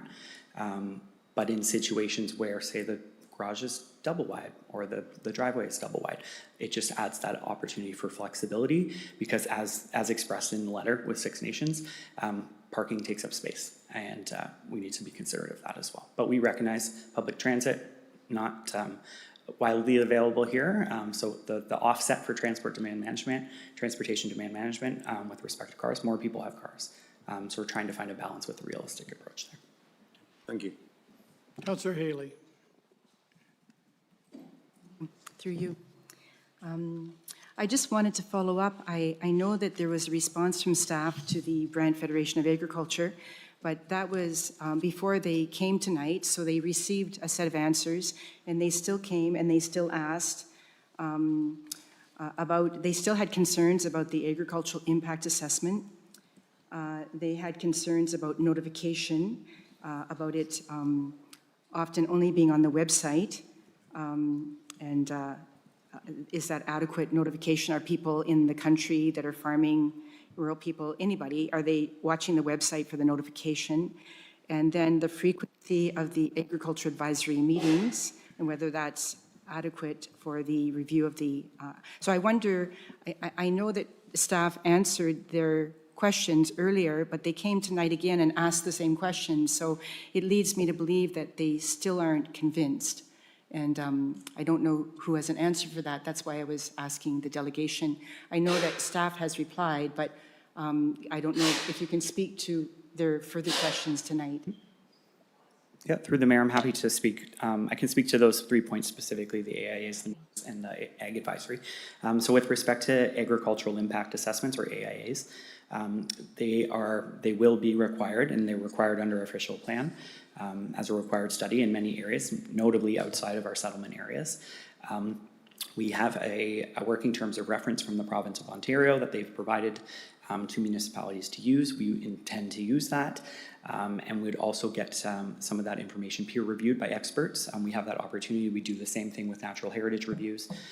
So if there are questions about kind of the quality of the reporting that's been put together, we can have those discussions with the professionals that would assist us in the review. With that said, that's the type of thing that would go to the Ag Advisory Committee. That's why we have that committee, and we've heard that tonight about that expertise. We would take advantage of that expertise to have them review and provide comments on applications of that nature as well. So there will be opportunities outside of the meetings for us to circulate applications to those committees. We do a similar thing with our Heritage Committee right now with Heritage Impact Assessments, circulating those, and then a discussion happens kind of following that circulation on the agenda of the meeting. We would take a similar approach. And then with respect to notifications, what I would say is the Class 1, so where we're proposing that there only be an online notification, there is no notification today of those. The Class 1 applications are stuff that goes almost directly to building permit nowadays. So what we're proposing is more of a transparency piece. All of that information would be available online to residents.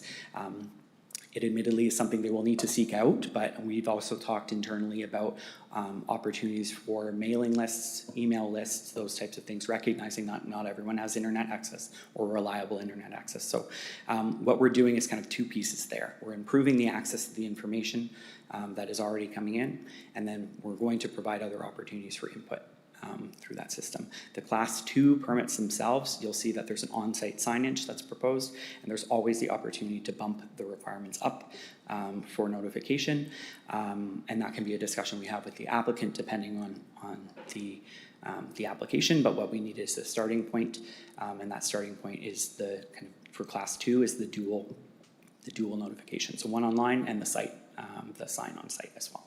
Okay, thank you. So I have a few more questions. This is from one of our constituents here, sorry. It's about the major facilities. Just a moment, I have to find it for you.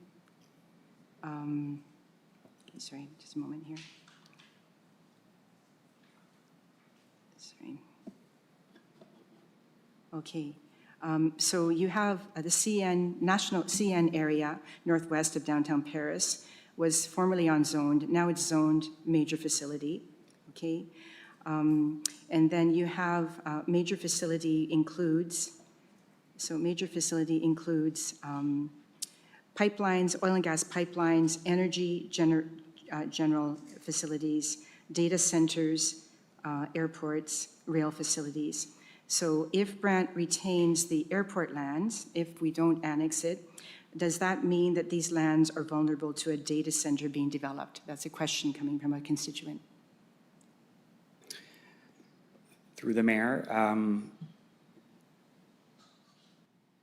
there will be many other considerations for permissions with respect to data centers and battery storage and those types of major facilities that use or store a lot of resources.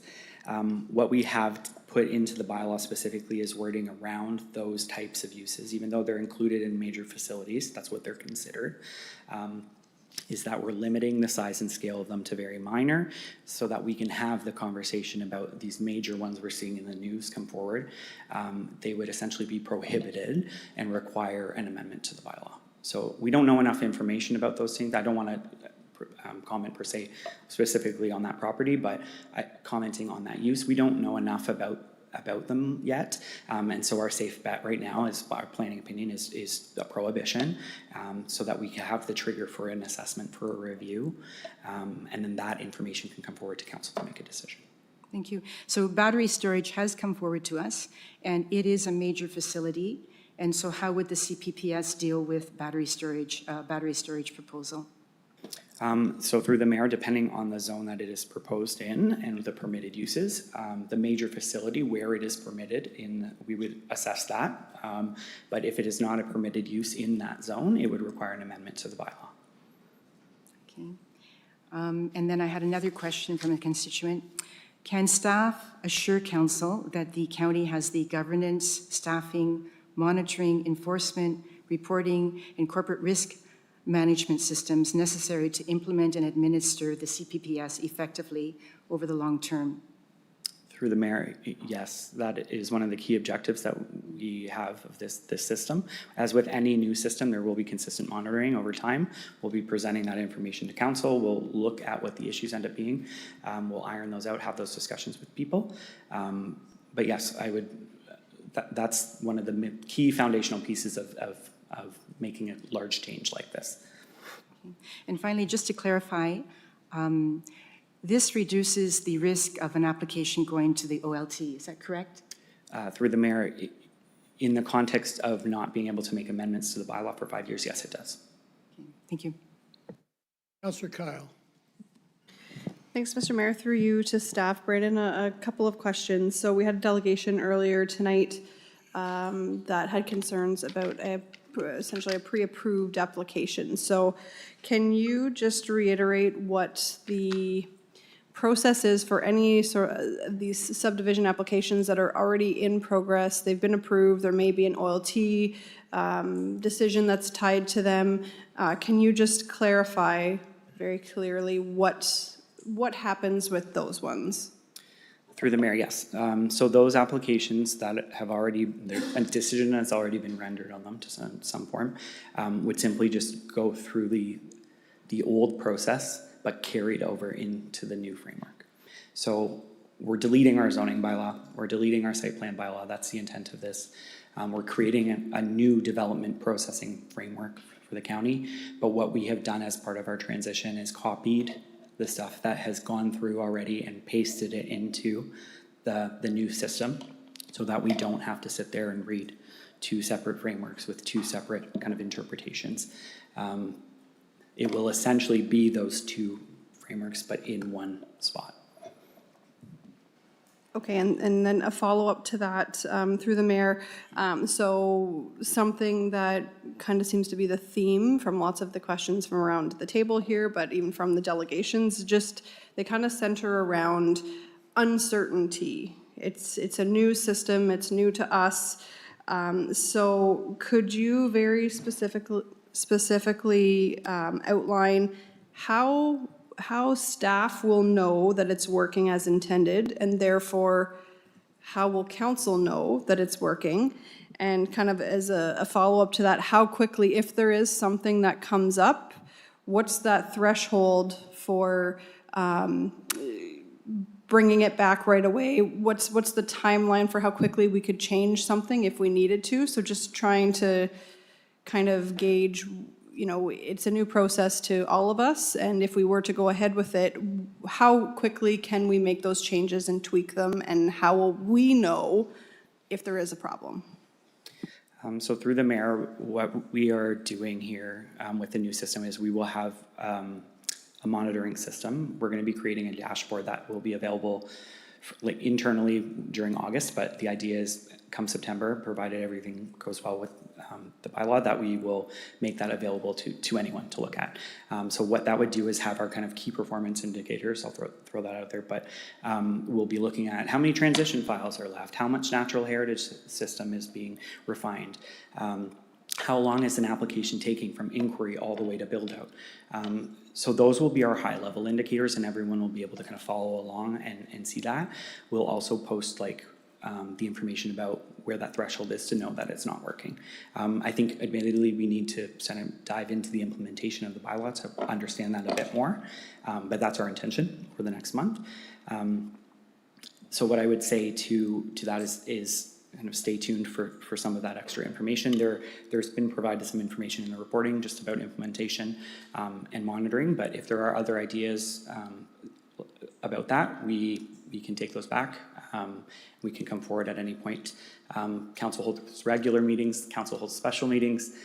There's plenty of opportunities, not that I want to be coming to every single council meeting in the future or any of the planning department, but there's plenty of decision-making points to be had about making adjustments, and we as staff recognize that this is a new framework, it's new.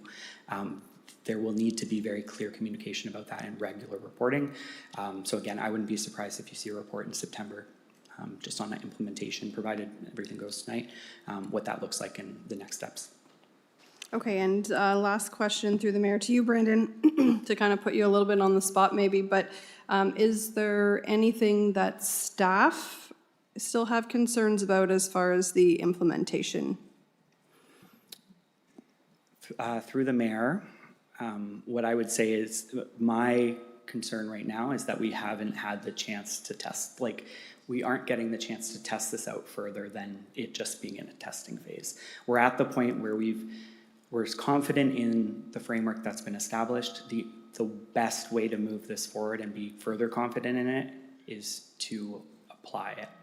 And so that would be my kind of backhanded hesitation, I suppose, with this, but we can go through as many mock applications as possible, but we won't know the full depth and breadth of the framework and our opportunities to change that until we are implementing it. Councillor Miller. Thank you, Mr. Mayor. Through to Brandon. Brandon, so you said there's transition provisions for 2 years, correct? Through the mayor, there are, yes. So you also said in your response that they use the word may. Draft approved subdivisions may continue to rely on site-specific zoning. Are you saying they can? Correct. So they would continue to rely on their zoning. Okay. Unless they want to switch to the new system. Unless they want, but they may. So even if those build-outs take 5 years, 10 years, 25 years, or in your response to Councillor Kyle, you used the word carry it over to the new system. I don't like that response because I don't know what it means. But are they allowed to go under 6116 until the full build-out? Correct. Yes, they are. Even if it takes 5 years, 10 years, 20 years? Okay. When do we start collecting FSM? Provided the bylaw is passed, it would be the date of enactment. Okay. Do we collect FSM under bylaw 6116? We do not. So if I already had an application in for a subdivision, why would I switch over to the new system and have to pay the FSM? Does that make sense if you're the developer? Yeah, through the mayor, that's a great question.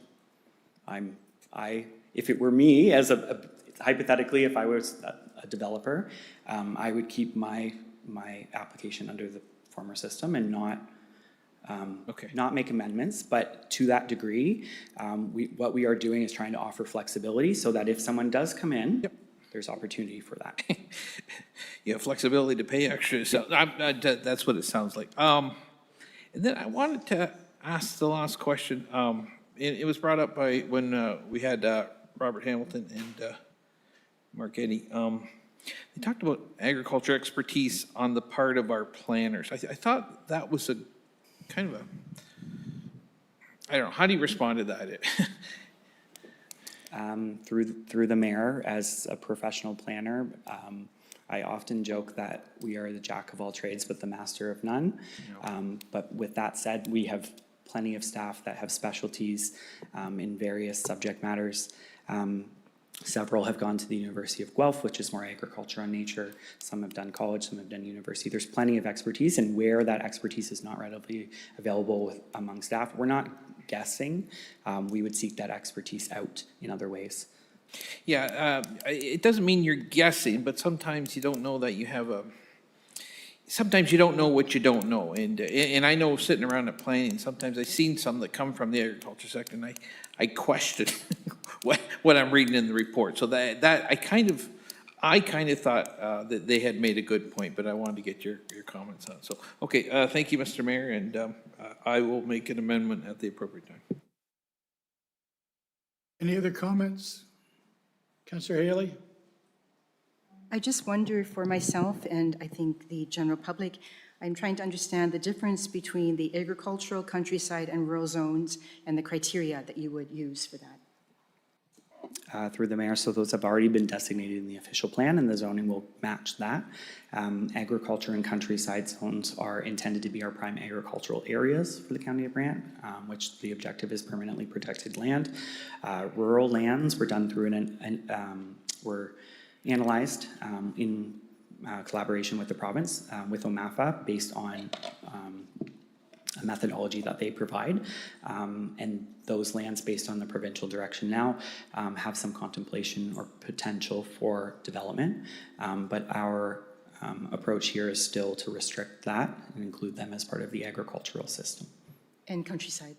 And countryside and agriculture essentially mimic each other.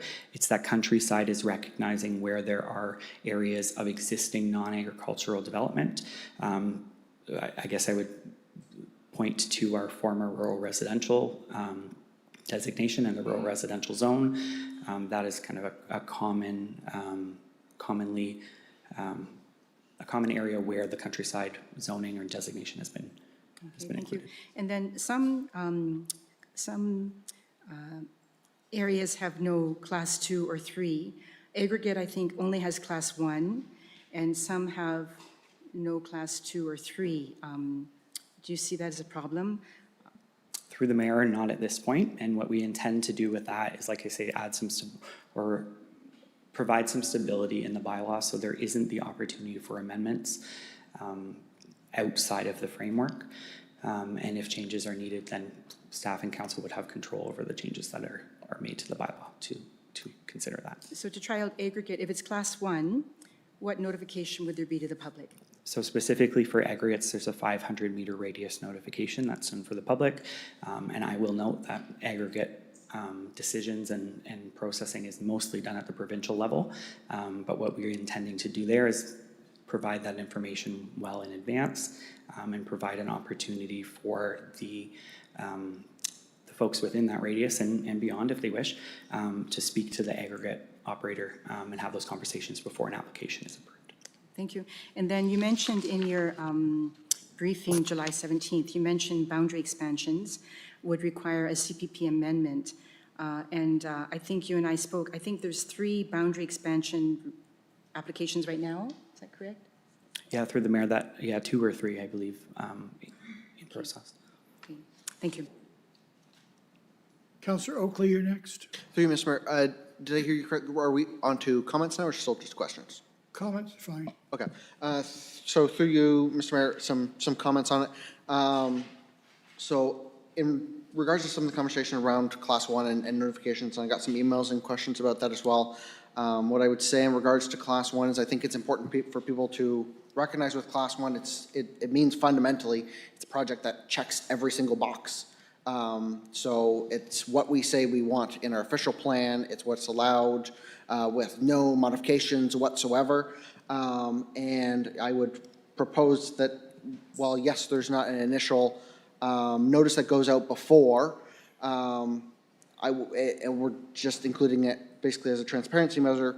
If my neighbors want to build a triplex next door and it's allowed within our official plan, they're requiring no parking amendments, no boundary adjustments, no, they're requiring no changes. Quite frankly, it's none of my business. It's their property to do what they wish within the guidelines that we've set up. And if there's a problem with how that's going, the problem document is the official plan, not this process. So I just wanted to state that. Yeah, that's sort of my initial comments there. Councillor Coleman. Thank you, Mr. Mayor. More of a comment. I've had concerns about this plan ever since day one, whenever it was brought forth sometime early in the year. I can't support it the way it is. And I think Councillor Miller is going to make an amendment too, but I will propose an amendment too because of the way things have been going. So thanks. So, Councillor, did you have your hand up? Councillor McAlpine? One of my concerns was the on-farm diversified uses, and I'm wondering if you could give examples of things that would not be allowed under on-farm diversified uses for like a small business or something like that? How would you separate? Through the mayor, admittedly, that would be a difficult question to answer because the provincial guidelines, and quite frankly, meeting with the province to ask them about the guidelines, essentially say that there's a very broad variety of things that can be an on-farm diversified use. There's certain criteria that are listed in the permitted use guidelines, that it be like limited in area. So the size and scale of it is kind of the more important piece in our minds than the use itself. But what we have done through the recent OPA and what would be done through this CPPS is to ensure that there are kind of, we go beyond what the guidelines are saying. We recognize that there are some questions about on-farm diversified uses of certain sizes and scales and certain uses, and we've tried to limit those specifically in more detail, and the CPPS would do that. So one that's talked about quite often is kind of the wedding venue or wedding barn thing. There's a certain size and scale of that may be appropriate, but large event venues on agricultural land are not something that is supported by the on-farm diversified use, like the permitted use guideline. And that's something that we included in our recent OPA, and that's something that would be moved forward with the CPPS. So I'm also thinking like we're going to allow businesses to be like not related, but they're supposed to support the farm. So it might be a small business in a cabinet shop or something like that. So that'll be allowed underneath on this program, or an automotive shop or something like that. But is there a limit to that type of business that could be allowed? Through the mayor, yes, there is. So there's size and scale limits to that. Those are already in place through our zoning. At a high level, I believe it's 2% of the property to a maximum of 1 hectare.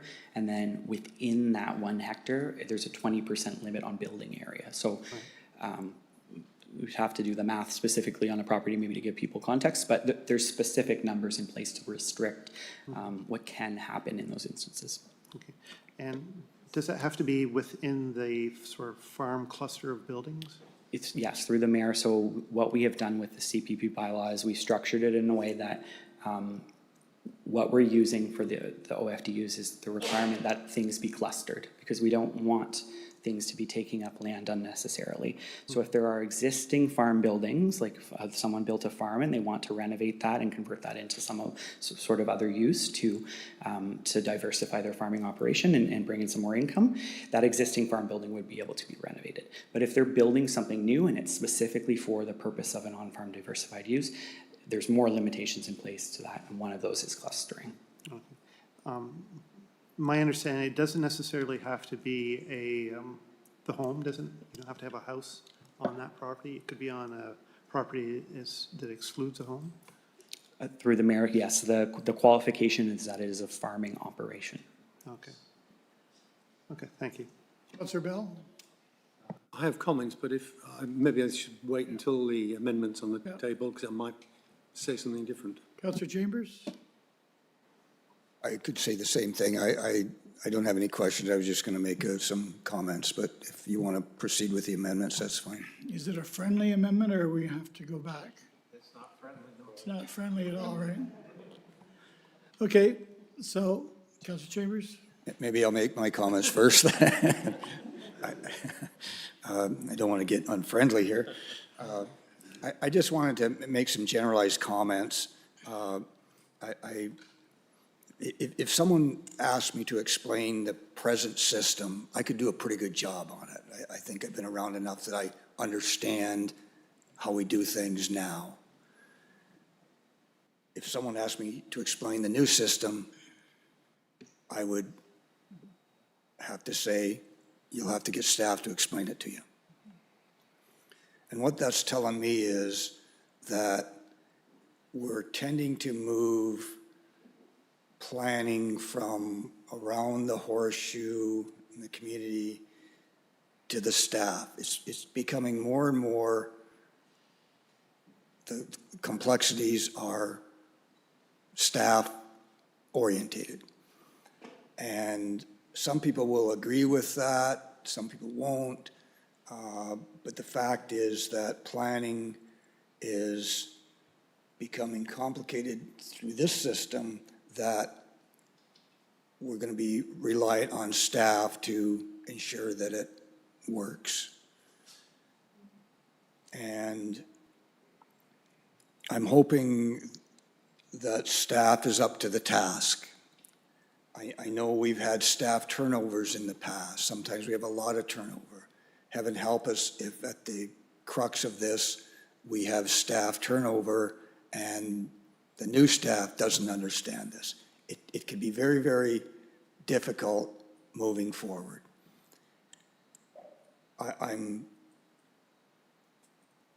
in favor of more staff input and decision-making, because essentially it's been moving that way for years.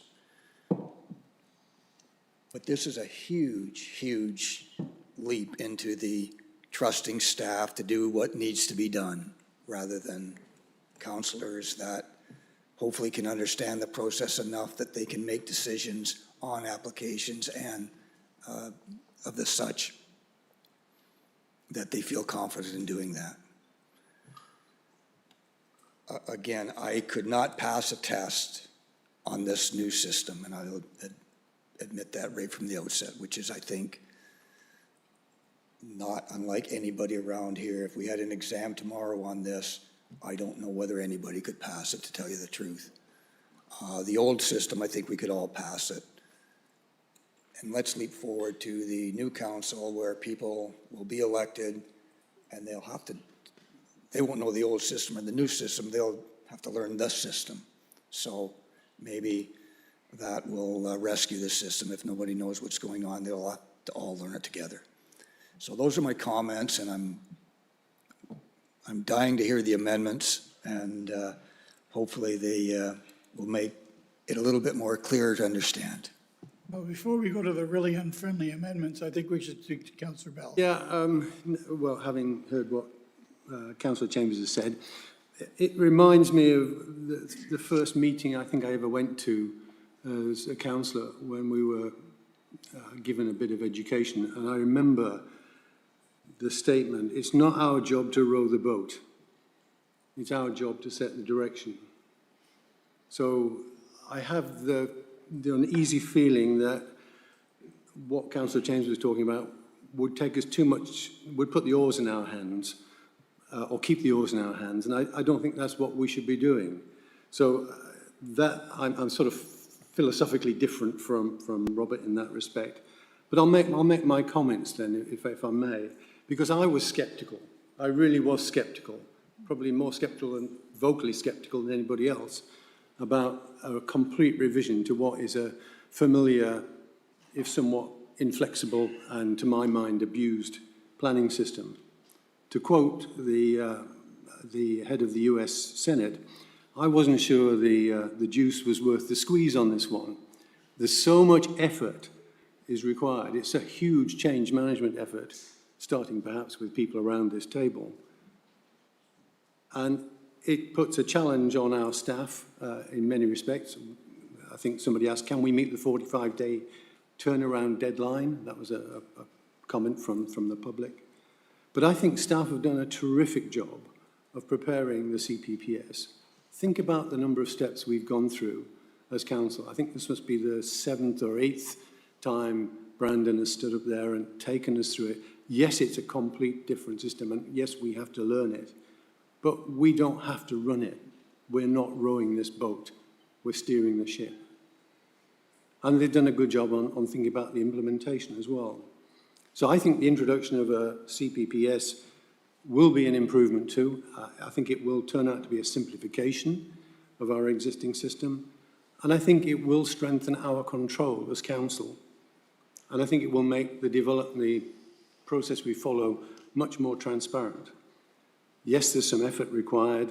There's a willingness to accept change by us, by the community. But I think there's a willingness, and I think I've heard it from staff, to adapt as we get experience. So we won't get it right 100% first time. I was worried that why would we move to a new system in one go? Let's pilot somewhere else. But I'm convinced now, from what staff have done and the analysis they've taken upon themselves to find out, that if they considered other municipalities that have taken that pilot step, their recommendation is don't, just go straight to the full system. So are we taking a risk? I don't think so. I mean, Paris is essentially built out from a planning perspective. There's so little left to decide about how Paris will be developed within the current settlement area. I think St. George is getting there. There's an awful lot that's already predetermined, nothing that we're going to change. And the relative simplicity of rural applications, albeit that there may be more of them, leads me to believe that if staff are prepared to tune this new system based on experience and make good use of groups like the Agricultural Advisory Committee, then I can be very supportive of what they recommend, including FSM, given that you are going to keep on looking at what's the best outcome for that. So I will be supportive of what is the staff recommendation, assuming that the amendment that's coming is not too unfriendly. Councillor Oakley, and then we're going to go to the not too unfriendly amendment. Through you, Mr. Mayor, I'm largely going to agree with Councillor Bell here and just add a couple of comments. I think in terms of if you dropped us blind into an option A or option B, option A being the current system, option B being the one we're proposing, without the additional familiarity we currently already have with the current system, I fundamentally don't believe that you're going to look at option A and go, this is the least complex system. I think fundamentally system B will be the least complex system. It's just by its very nature, planning is complex, and there's no way to simplify it enough that it really truly speaks to a layperson like myself. It's fundamentally a complex topic. And in terms of the types of people it would help, as Councillor Bell highlighted, in terms of the large, broad stroke developments, lots of it's already spoken for, but to sort of speak from a sort of personal anecdote, my mother recently moved out of Paris, out of being Councillor Bell's neighbor, moved up north, moved in with my grandfather. And throughout that process, they had to renovate the current home that my grandfather was in. And throughout that process, they undergo a very similar process as we do now in Trent Hills. And numerous times over the course of that process, they'd apply, get their permits, go, great, we can go now. There was another step that wasn't quite clear because there's another process to apply for and then another process to apply for. It's not very concise. This process, I think, fundamentally helps folks like that, and I've heard similar comments from local residents who are trying to do something and then there's another step and another step. This, I think, packages it so people have an understanding from the outset what they're getting into. And I think that will really help sort of people trying to do things to their own property rather than necessarily how it might benefit a developer. So I think ultimately this is the right direction to go forward. There will be things to figure out. Every process is like that. Nothing should be set in stone. Everything is intended to be iterative. So I'm supportive of the staff recommendation. Again, we'll see about the friendly, unfriendly amendment. Councillor Pierce. Thank you, Mr. Mayor. Yeah, there's a great discussion here. And I think if I look back to when this all first, when Brandon first brought this to us, the question I asked, I said, is this going to make the process easier or is it going to expedite the process? And what I meant by that was the fact of we don't want things just flowing through, coming and going, coming and going, coming and going. But the process itself has to be made easier. And it's been said a couple times tonight. Planning is one of the most complex, if not the most complex thing, as far as anybody around this horseshoe, I think, would agree, as what we have to know as council. There are so many policies and so many stipulations put through by the province and stuff like that, and we know it more than general public. And I think if we can do a process that makes it easier for the general public, not expedites things, there's still a process, there's still parameters, and I think the key here, and Brandon has said it at every single meetings, we are able to make amendments, and it was alluded to a couple times tonight. We're not going to get this perfect right off the hop. We are going to make amendments to it, and we will go and, as things come forward, staff will look at them, Brandon will look at them, we will discuss them as council, and if we need to amend things, we can. We've talked so many times around this horseshoe about putting some more delegation back into staff hands. I think this allows that to happen, but as has been stated also, staff at any time can bump this to council, and council at any time can ask to have it bumped to us as well. So I don't think it's going to exclude council from input or making some of the decisions if we feel we need to have input on it. Again, what Councillor Chambers had said, absolutely. The current process we have, we know it. Why do we know it? Because it's the only one we've had for as long as any of us have been on council.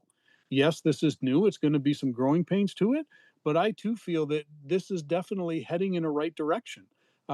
Is it going to be perfect right off the hop? No. And we've even had Brandon say that numerous times. It's not going to be perfect, but we will get there. And in my mind, if we can have parameters out there that have some flexibility within them, but they are parameters that we can set and stay within, I think that's a plus, because as Councillor Bell alluded to, and as I've said many times before, he's absolutely right. We get these things that come in and they want an amendment to this, an amendment to that, and shorter distance here, and setbacks, and reduce this and reduce that. I think that's going to alleviate a lot of that. So I'm willing to hear what these friendly, non-friendly amendments are. But I must admit, even in the short, it's not been a short time, it's been well over a year that he's brought this to us, and I think we've all learned a lot more than what it was off the hop. And I think as we go with this, and if it goes through, we will continue to learn from it, and we'll find that it's a good move to make, and I'm in support of it. Councillor McAlpine? So I'd like to speak in support of it as well. I went through the process about 10 years ago, personally, building a house. And I can see where sitting down at the very beginning with staff and having understanding of what are the needs of the reports that we have to bring forward for it, and bring it into a more concise process so that it can be done in a more expedient manner, I think will be a real advantage, especially for the layperson coming into this process, not understanding the system and not understanding necessarily everything. Having that opportunity to have staff lead you through it, and also eliminating the things that you don't necessarily have to go through. So I think this will be definitely a step forward for the average person applying for this program. Anything else before we go to Councillor Miller? Councillor Miller. Yeah, thank you, Mr. Mayor. And this evening we had a request from Paris Grand Estates. They are looking for a carve out from the CPPS. So that would be, I'd like to make that an amendment to the CPPS motion. And the actual wording is, it's pretty much as written that they provided us. But basically that Paris Grand Estates be allowed to continue under what they originally got approval for, and that's zoning bylaw 6116 until the full build out. So that's the amendment. Secondary. Seconder, Councillor Coleman. That's your unfriendly amendment? Well, I didn't say it was unfriendly or friendly. It just depends on your viewpoint, I guess. I thought you were going to slap somebody. Okay, so it's on the floor. It has a seconder. Councillor Oakley. Through you, sir, I won't be supportive of this amendment. I think from what I heard from the delegation and what I heard from staff as well, I think it's at least to me, it's quite crystal clear that as the bylaw is written now, the developer can choose to continue using what has already been approved, or if they felt it necessary, they could jump in with the new process. I don't see the purpose of the carve-out, and I think it's wholly unnecessary. Thank you. Councillor Chambers. Yeah, I do support the amendment. I believe that the group would have the legal right to follow the system which they made the application under. I think that's their right legally. Anything else before we call the vote? Everyone's clear what we're voting on? Can the clerk read it back?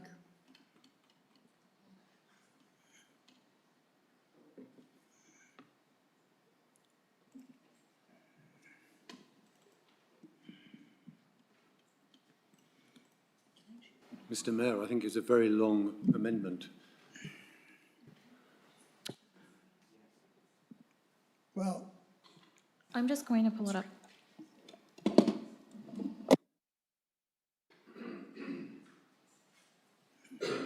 we've talked about it for an hour, so I think it deserves the time to be read so that we know exactly what we're voting on.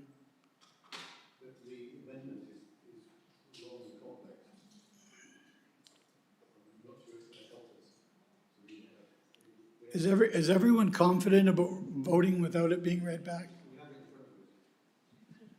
Okay. Okay, all those in favor of the amendment? Opposed? So the amendment fails. Now we'll go back, we'll go back and vote on the original resolution. Councillor Cohen? Thank you, Mr. Mayor, and this time I'm going to propose another amendment, is that we had a delegation here earlier, Federation of Agriculture of Brant County, and they were looking that we could maybe propose this to ask us for a 2-year delay for the rural areas and put this in the system for the settlement areas right now for the county and see how this works in 2 years, seeking a seconder. Councillor Miller is your seconder. Is there any conversation on the amendment? Councillor Kyle? Thanks, Mr. Mayor, through you to staff.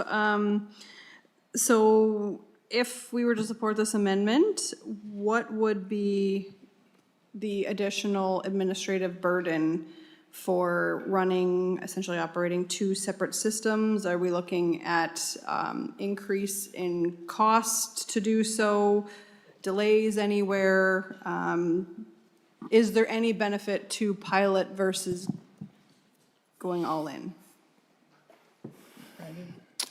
Through the mayor, I may ask Jeremy to jump in on this one, but just from this project perspective, just so that you're aware of the budget that's been spent on the project to date, considering the entire municipality, $200,000 have gone into this, as well as the staff time for that. And that has been to consider this municipal-wide. But with respect to adopting it specifically for the settlement areas and that administrative burden, I'll ask maybe Jeremy to comment on that. So through the mayor to the councillor, definitely the administrative burden, you're going to be running 2 parallel systems, as Brandon mentioned, which is going to be complex for staff to define to people and explain to people, as well as the public to understand. So there's going to be confusion for everyone and a lot of complexity. What will also have to happen is you'll need to continue with the committee of adjustment for the rural areas. So you're now going to have an administrative cost, which we're not intending to carry forward. So you're adding extra costs, staff time and resources and impacts that will be taking place here, different reports, structures, et cetera. So yes, there'll be a lot more duplication of elements that are unnecessary. And then the question will lie still, part of the reason we're doing the CPPS is when we completed the official plan under the Planning Act, we are required to update our zoning to be brought into conformity. So you've only then addressed a portion of the problem. We will have to address that rural portion at some point and bring it into conformity in accordance with the Planning Act, or we're going to be outside of the Planning Act and in trouble potentially that way. So there's, at some point, we have to resolve this. And as Brandon mentioned, we've been told by other municipalities, do both systems. Who've done it? They said, don't. Go right to it. It's less complicated, less complex. I would reiterate repeatedly, it's not going to, when you change the systems, the same issues are still going to be there to some extent. That was raised by the agricultural community, is who's reviewing, how often they're reviewing, and are they going to the Agricultural Advisory Committee? Those are all can be addressed in the CPPS just as well. We have the staff, we have the resources, and we still can rely on the Agricultural Advisory Committee for questions or applications. And we're working with them on terms of reference to adjust, to give them that greater flexibility to see some applications as necessary, because their current terms of reference are actually more limited than they think of what they can see. So we're providing some greater flexibility. Councillor Chambers? Yeah, I was just going to say, I think the vast majority of the applications in the rural areas would benefit from this system because they are simpler and it could be expedited and made it easier to understand, provided that the staff has an understanding of the rural areas. If you're born in Metro Toronto, you have a difficult time in understanding how rural Ontario works, just the way it is. And it's not that they can't be made aware, but there is a difference. And I think staff, through training, and I think Brandon has mentioned this, there is that expertise and that's readily available. So I think it actually is a benefit to the rural areas to have this in place, provided that our staff develops that understanding for the rural areas. And I think that is one thing that I can say that I do feel confident in, that awareness will be there. Councillor House? Thank you, Mr. Mayor, through you. Normally, I try to be respectful and responsive to the voices from our rural counterparts, and on this one, I'm not going to be able to. I believe we need a policy framework that's municipal-wide, and I have confidence in the staff and the incredible work they've done. I really enjoyed Councillor Bell reminding us of that training session, rowing the boat, and that's always stuck with me too. So, but on this particular issue, I'm listening to senior staff and their discussion of some of the challenges that would be attached to running parallel systems. I just can't support it. So, thanks. Councillor Haley? Yes, I was quite troubled by the CPPS, and I came in tonight with mixed feelings and probably leaning the way that Councillor Miller has proposed. But I spoke with staff and I've been listening. I guess I really appreciate that we could reduce cases that go to the OLT. That's really important to me. My priority would be to protect farmland and to make sure that on-farm diversified and on-farm industrial is not misused, that we protect farmland and the farming community. I'm a bit puzzled by Councillor Bell's comment because he mentioned that Paris is pretty well built out and St. George is pretty well planned to be built out. But we in Ward 5, we have Cainsville, Mount Pleasant, Airport, Oakland, Onondaga, Middleport. So when Councillor Bell implies that Paris is pretty well built out, then this will really apply to our communities in Ward 5 especially. I really feel that the public needs to understand this. It's been really hard for us, for myself, to understand it. It's pretty complex. And I just feel that we really need to help the public to understand it. So those are some of my thoughts on it. I do appreciate that we could reduce the cases going to OLT, to the Ontario Land Tribunal. Anyone else have a comment before we call the vote on the amendment? Councillor Coleman? Thank you, Mr. Mayor. I'm in favor of the amendment. I guess I put it forward. But Councillor Chambers brought it up here a little earlier, about a half an hour ago, or maybe 45 minutes ago, about planning. Planning is black and white, but most of it falls in a gray area. And this is what I'm concerned about this new system. It's gray area. Yeah, how do you make it work? And we've talked about maybe not always having the most expertise in our staff sometimes on the agriculture advisement and whatnot to make those things work. But I think we need to take it slower on the rural area for 2 years. That's all I'm asking for. And we keep referring to that boat. Well, some boats sink. And I don't want to see this happen. Oh, my God. Councillor Miller? No, I support the 2-year slowdown. Even Brandon admitted, the biggest concerns, we're not quite sure. We're hoping when we go live it works, and I don't doubt it will. There will be adjustments along the way. Nobody's asking it not to be applied to the rural areas. What we're asking for is just a 2-year pause. That's it. And I find, especially government municipalities, the quicker you go, the more likely you make a mistake. So usually cautious and plodding is the best way forward. Okay. Anyone else have anything else to say before we call the vote? So the vote is on the amendment to delay the rural for 2 years. All those in favor? Opposed? Fails. Anything else anyone has to put on the table? Councillor Kyle? Nothing else to put on the table, but I have comments whenever there's. Yep, this is a good time for your comments. Yeah, so I just wanted to talk a little bit about why I support the CPPS recommendation as staff had laid it out. If I think about ourselves, we just recently went through a new barn building. And having gone through the process, I can agree with lots of residents who have come to me with questions and complaints over the years about how complicated it is. They don't know where to start. So I do really think that, especially for some of these more simple, less complex things, that this is a good system.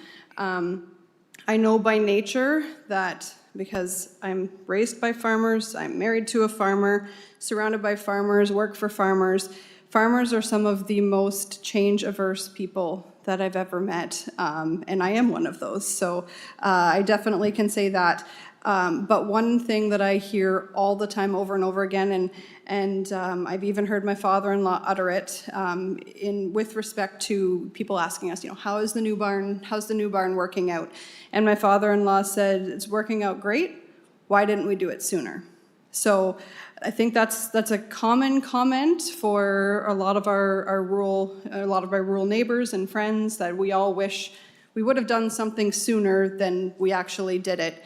But it takes us a long time to get there. So I do think that staff has put a lot of time and effort. There's been a lot of resources put into this planning exercise and making sure that we've got as much of it figured out as we possibly can before we put it into play.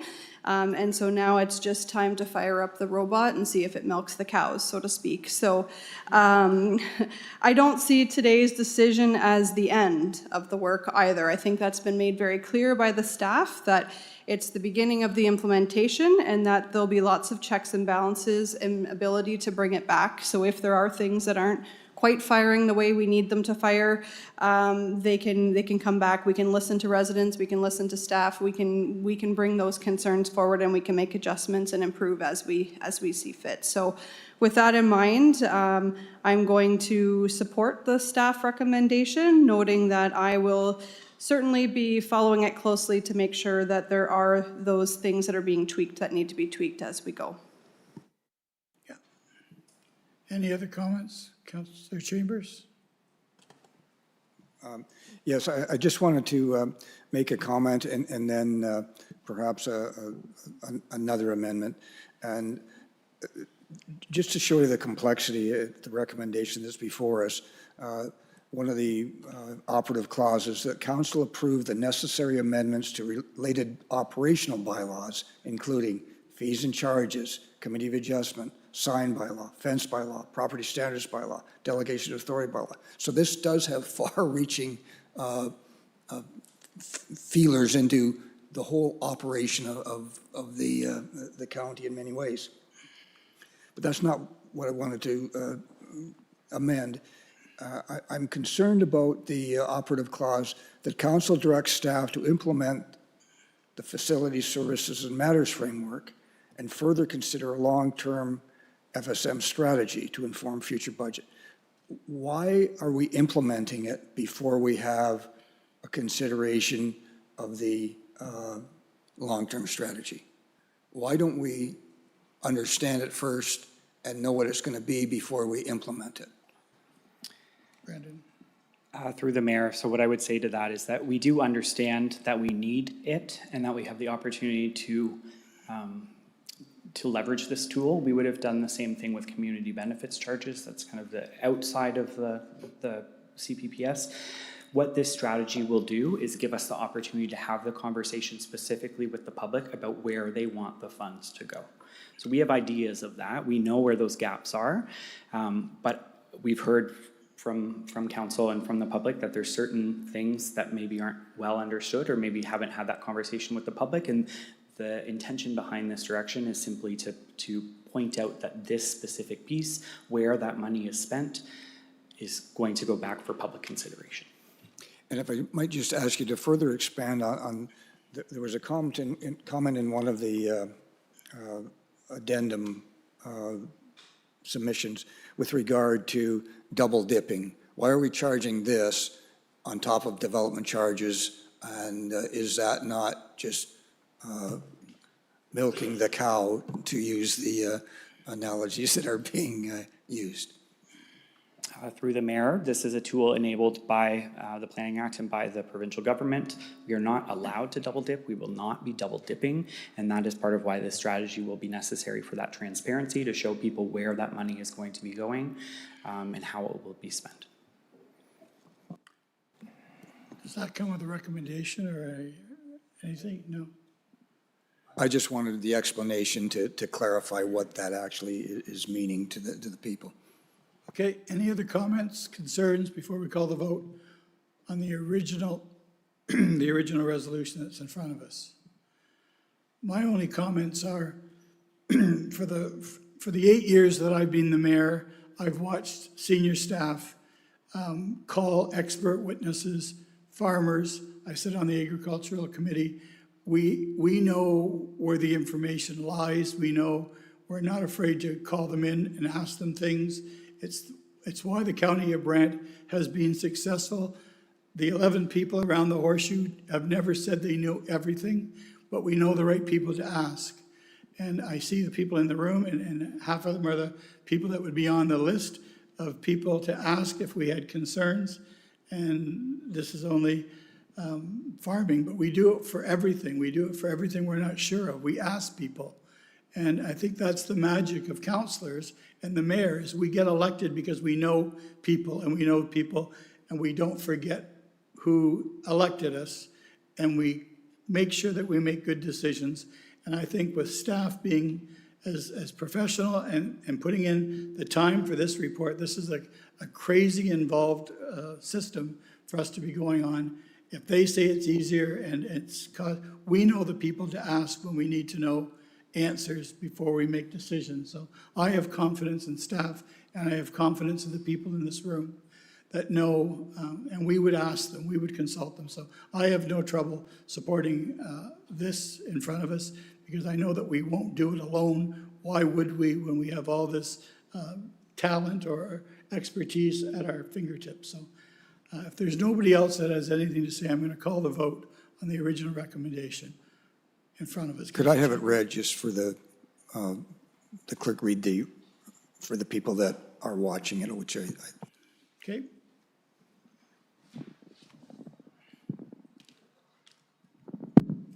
Through your worship, it reads as follows: the report 0257-26 Community Planning Permit System final recommendation of adoption be received as information.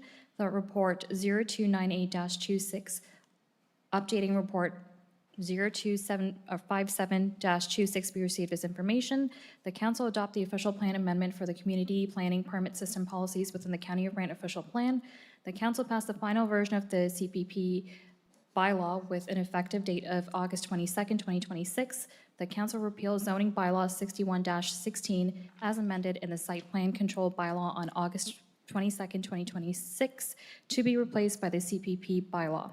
The council authorizes staff to implement the CPPS, including the transition provisions, administrative procedures, public education materials, staff training, application form updates, city view integration, and related implementation activities described in this report for the purposes of creating a one-window development application process. The council approves the delegation of decision-making authority for a CPP in accordance with the community planning permit bylaw. The council approved the necessary amendments to related operational bylaws, including the fees and charges bylaw, committee of adjustment bylaw, sign bylaw, fence bylaw, property standards bylaw, and delegation of authority bylaw, generally as described in this report and attached.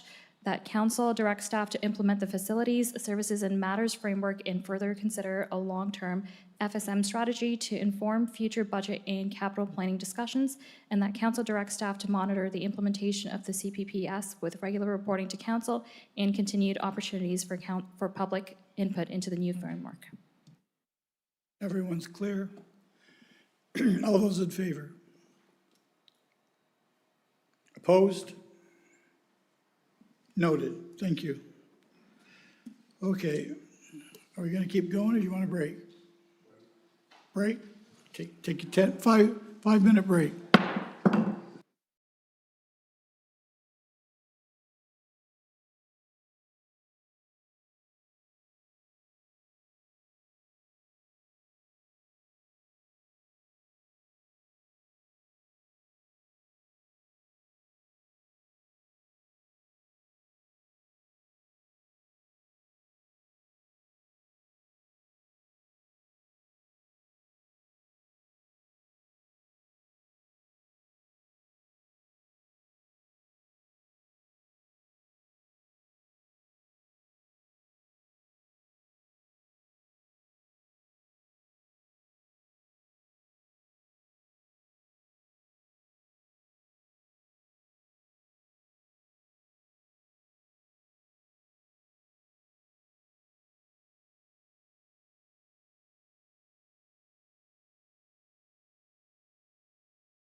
Thank you. Okay, so we are now at 10.2. And I need a mover to get on the floor. Councillor Coleman, Councillor Howes. Does anyone have any questions to what's in front of us? Councillor Miller? Just a quick question, Mr. Mayor, and I don't want to say that no good deed goes unpunished, but, and I know where this come from, Councilor Coleman brought forward, and in the report, it states how bad a shape Oxbow Road is. And my question is, if it's in that bad a shape, and don't we do a roads assessment condition every year? Why wasn't this identified earlier? Or are we saying that there's just so many bad roads in the county that this just didn't make the list? I'm just trying to understand why it got missed.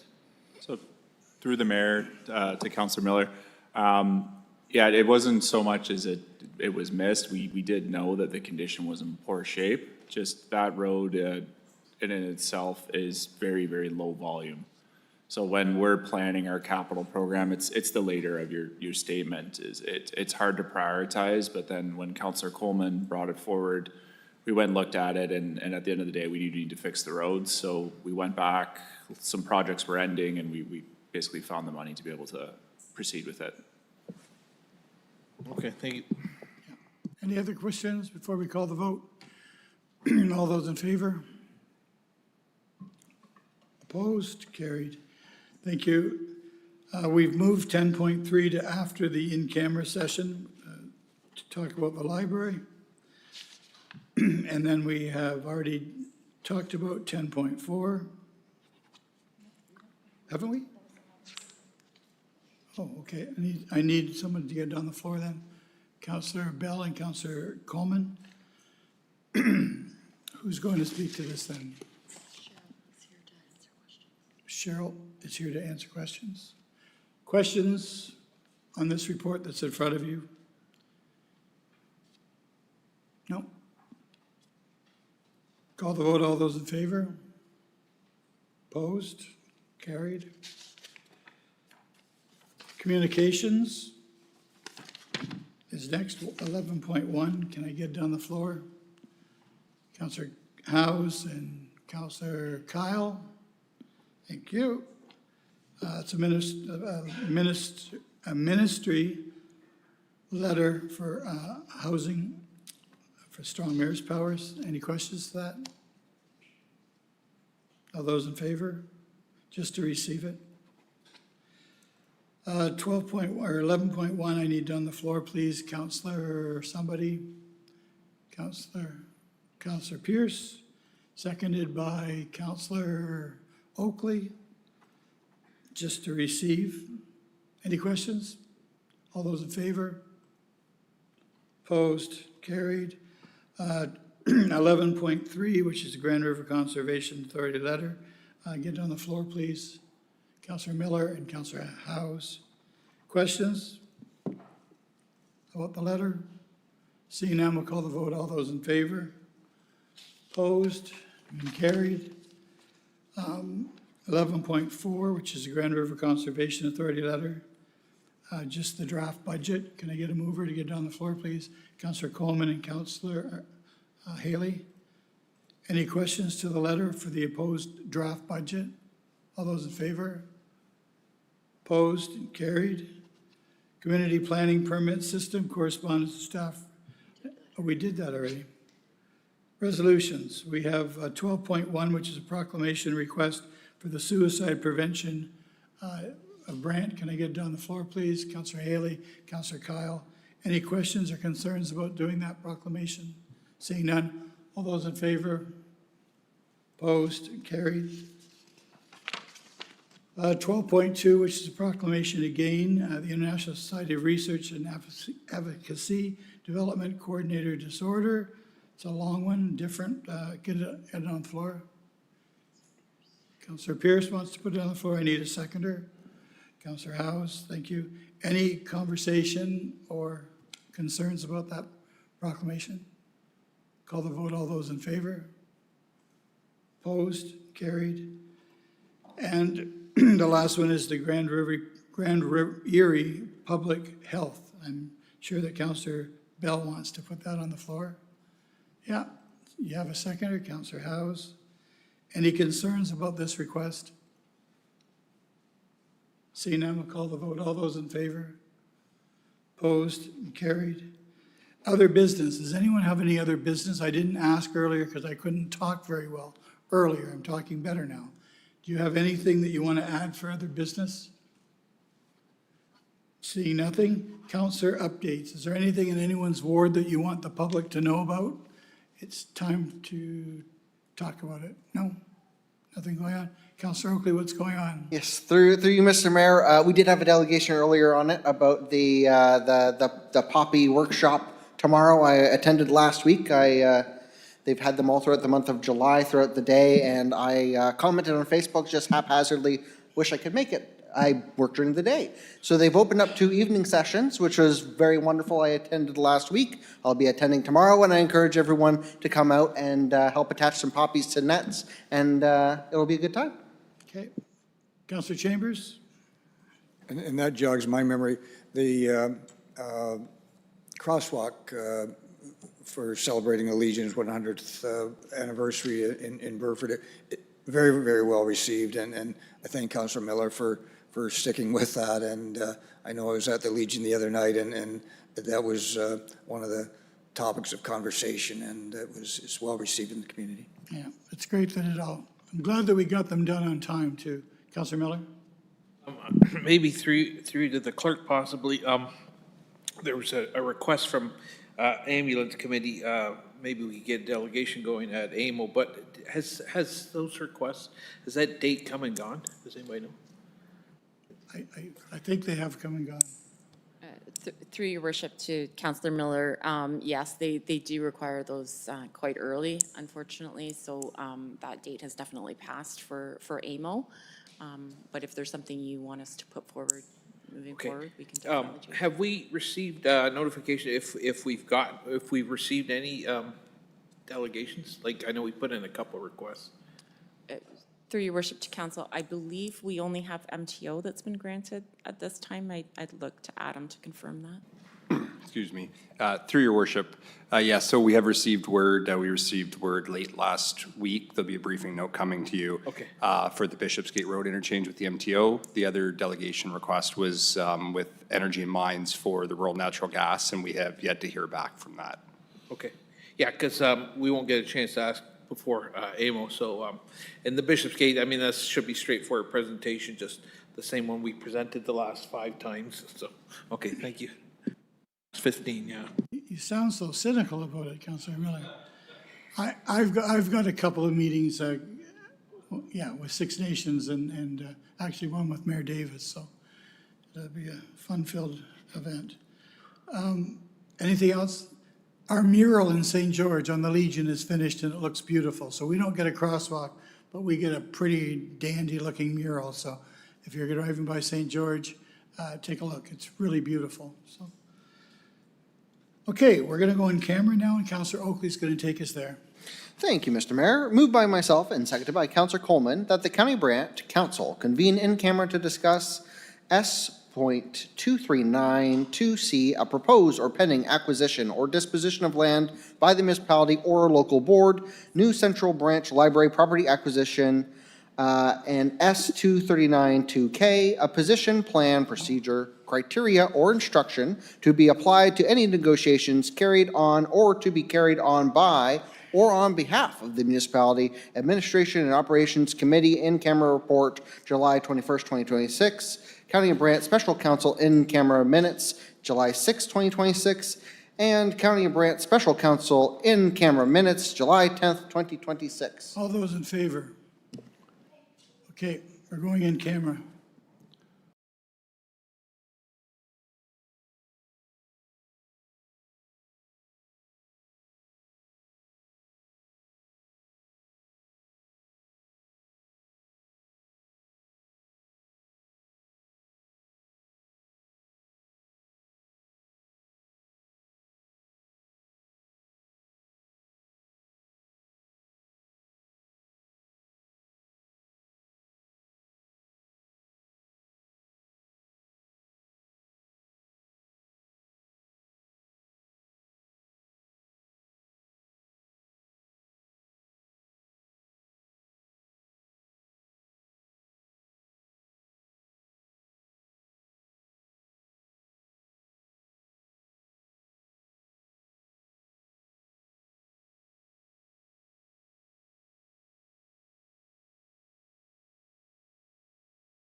Okay, we're back in open session.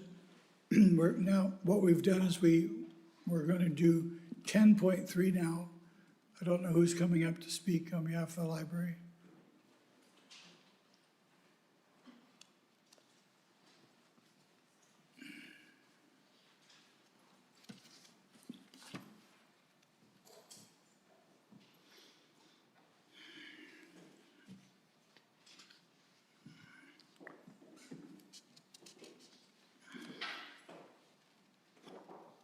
Well, good evening, everyone. I've been introduced, I guess I'll introduce myself. My address, Marilyn Sewell, 809 Watts Pond Road, Paris, Ontario.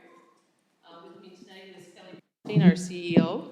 Fred Gladding had hoped to be able to join us, but I think he's en route somewhere and that's not working. So, thank you very much for your time this evening. The public has every reason to wonder what's been happening to the library since 2005.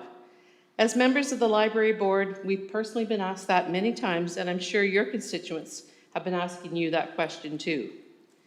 Our community has remained deeply invested and interested in this project, and we sincerely hope we'll all be able to share a good news story soon. The library board has remained committed to its mandate to cultivate inclusivity, empower lifelong learning. In February 2025, the library board went back to square one. We checked our assumptions, verified the data, and re-engaged with the community. Today, on behalf of the library board, I share a plan that demonstrates this number of things. We have been thorough and have balanced the many important aspects of this project. We have contemplated future needs of our rapidly growing community and remain committed to fiscal responsibility.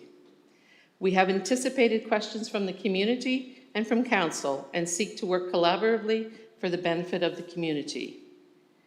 We remain forward-thinking and believe deeply that our community deserves a library that is free and open and accessible to everyone.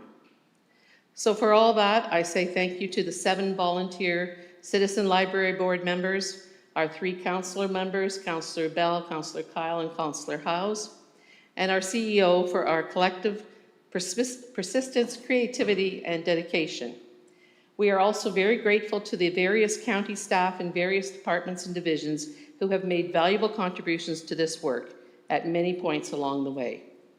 So the work is not over, but this is an important milestone. And just so I'm clear, how do I get to the next slide? Just the arrow button up top? Okay, thank you. Be helpful. Did I get there? Try this one on the end. There we go. So the why our community needs a central library, and you've heard this story a few times, and the information hasn't changed. We are a growing community. We projected out to what our community could look like in 2031 and found that the type of space we need, what is it we need? We need 26,250 square feet. And that's not changed significantly in any of the conversations that we've had with you about the space requirements that we need. It would be lovely if we had the opportunity to project out to 2051, but we know that that's not a realistic thing to do for anybody to do that. To speak to Councillor Kyle's comment earlier about why didn't we do it sooner, you know, we all would have liked to have done everything that we do in life sooner.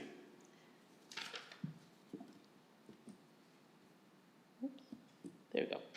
So what we envision for a library is it's modern and it's accessible for everyone. The libraries are the one place in our community where everyone is welcome, no matter who you are, where you come from, or what you look like. No money is needed to participate in library services. In our design phase, we will ensure the new library remembers our past, reflects our present, and is aspirational about tomorrow. We will honor the Indigenous history of this land. The library is an anchor institution, and it belongs to all of us.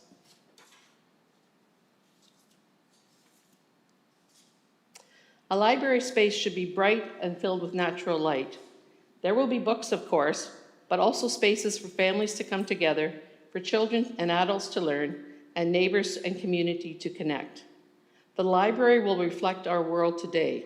There will be elements of high-tech, low-tech, and no-tech. From 3D printers to sewing machines, to butterfly watching kits. A library for every individual across our community will be accessible in every sense of the word, built for all ages and abilities. Oops, thank you. There we go. I'll let Kelly speak to some of the finer details.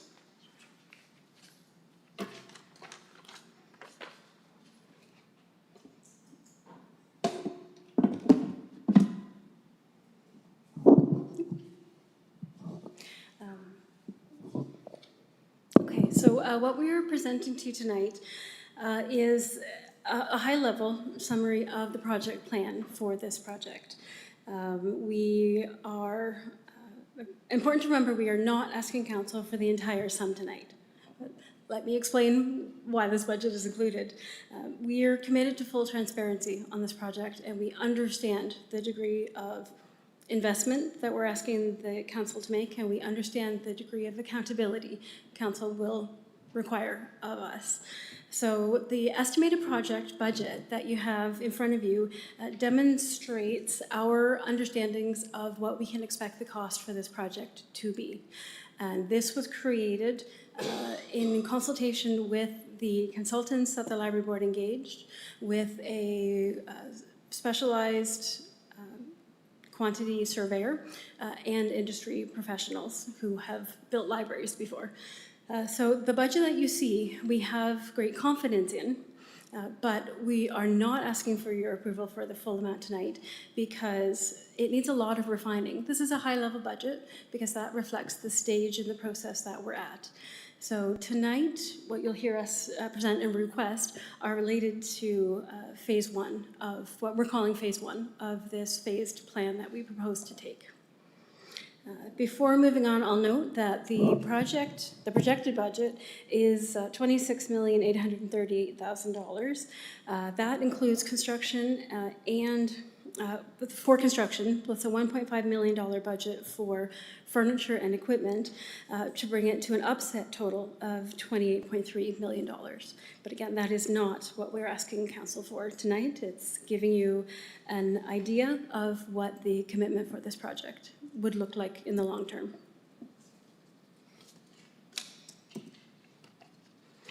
So speaking of budget, I'll address projected funding sources as well. And again, this is projected based on conversations with finance staff, based on preparations of budgets for previous library plan iterations.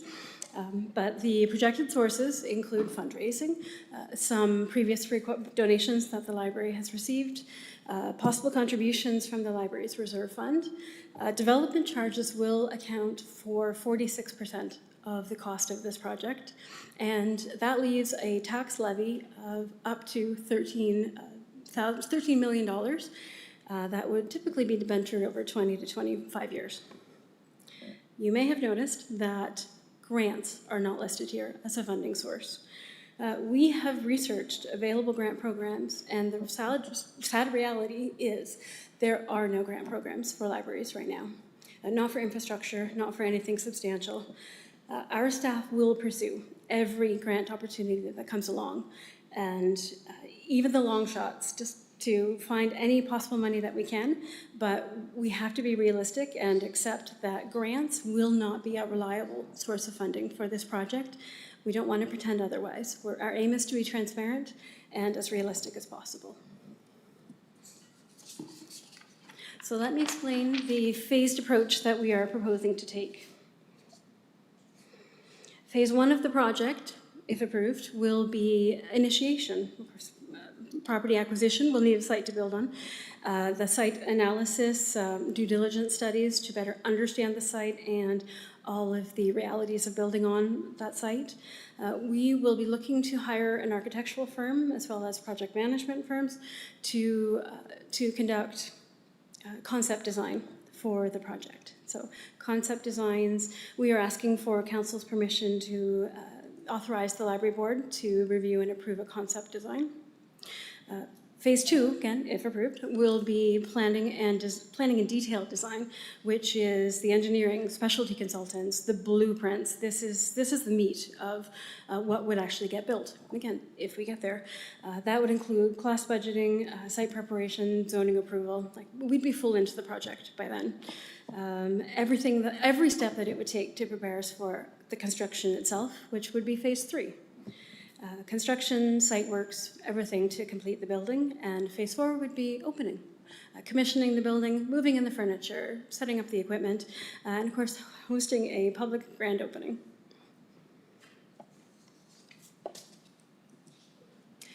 Here's the projected timeline that we're working with, again, pending approval, but it would start, the pre-planning, as Marilyn said, started last year. Right? We're well into pre-planning. And tonight we're seeking council's approval to move into Phase 1 of the project. So Phase 1 would be targeted for completion in winter 2027. So approvals from Phase 1 will go to the next council for consideration. Detailed design and construction will take from summer 2027 through to summer 2028, approximately 11 months. And on this timeline, from now until finish, we would expect to move in to our new library at the end of 2028 and open to the public by winter of 2029. So again, to clarify and address the recommendations that are in your report, what we're asking for tonight is $2.6 million. And that is to fund further study on the site, and pending approval, as well as project management and architectural services for concept design. The entire goal of Phase 1 is to get us to a refined budget where we can stand in front of you and say with confidence that we're requesting approval for X number of dollars. And this process, this next process, is what will determine whether that eventual request would be for $21 million or $26 million. The goal is to reduce the contingencies, to know everything we possibly can about the project when we come back to council for approval. So between Marilyn explaining the overall vision for the library and the process that we propose to take to get there, we are both, sorry, forgive me, so we're here in this process currently. We are at this stage pending council approval to move into Phase 1. But having summarized everything for you, Marilyn and I are happy to take questions. Thank you. Are there any questions from council to the delegation? Councillor Haley? Thank you for your presentation. I just wanted to ask you from your report how you calculate the annual economic benefit on this page. I didn't quite know how you calculate it. I see it's broken up, but I didn't quite know how the consultant or whoever did it. Yeah, so through your worship, Councillor Haley is referring to the library's economic impact study, the Valuing Ontario Libraries study that we published for the first time at the end of 2024, beginning of last year. So what goes into that graphic that you're describing, the one that found the value that the library provides to the community, is based on a thorough methodology developed by academic institutions and library associations within the province. So there are hundreds of metrics and processes and analyses, calculations that go into determining that. And they fall under what the process calls domains, but it seeks to understand what's the library's cultural value, what's the library's entertainment value, what's the library's education value, what are we providing in each of those themes to the community. Councillor Miller? I was wondering if Gary could get that off there in case Councillor Pierce might have a question. And I have two questions. Yeah, he does have his hand raised. Two questions.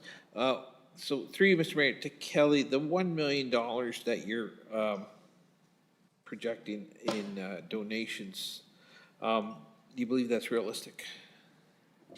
Through your worship, we do. We believe that's realistic. I couldn't stand up here and say $5 million because that's not realistic. But based on our experiences from the Bucket Center process, based on speaking with community members, having community members express interest in supporting a library financially, we believe that is realistically attainable. Okay. Then the second question, architectural design, 1.5 million.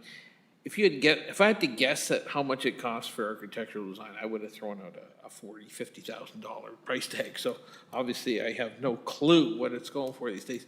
You haven't gone to market yet for that, have you? You haven't gone to tender for that? No, through your worship, that is one of the permissions we're requesting tonight. Phase 1 would authorize the library board to undertake a competitive purchasing process, an RFP, to hire for architectural services. And I should clarify, this would be this is our maximum budget. We have every hope and we'll make every plan to come in under budget. Okay, that's the only two questions I have. Thank you. Councillor Pierce?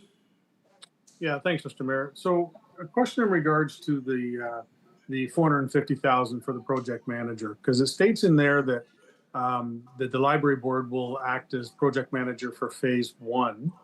And in your chart there, phase 4 is really the opening, so you don't need a project manager for that. So in essence, the project manager would just be for phase 2 and phase 3. Is that correct? So through your worship, we'd like the project manager in place in phase 1, so they have a full understanding of the project from the early days, and also so that person can provide the capacity to coordinate and manage the studies, the site analysis and due diligence studies. That's work that we don't have the capacity for on staff. Okay, so just clarification through you, Mr. Mayor. So the library board will not be the project manager. It will be a project manager, if that makes sense, for the entire project. So through your worship, I apologize for any confusion, but I can see what you mean. What we're asking for is for the library to act as project manager, meaning the library board has the authority to undertake certain steps, make certain approvals, and project management for a consulting service that we would hire is much more of the day-to-day. Everything, although they bear the same name, they're two very different spheres of influence. It's rowing the boat versus steering the ship. We've heard that a few times today. Yeah. Okay. Councillor Oakley? Through you, Mr. Mayor, to Kelly, just sort of picking on a thread here from Councillor Miller. So you've picked $1 million for sort of the donation goal or fundraising goal. Now, I believe, unless I'm unaware of us changing our policy at some point, I believe our policy for county-led projects, when they're over $1 million, is a 25% fundraising allotment. Now, not stating that I am in agreement with that policy, I think largely it's unrealistic for most projects, but just I'm curious to hear you address where if we were following what is the county policy, that we should be looking somewhere in the range of 5-6 million.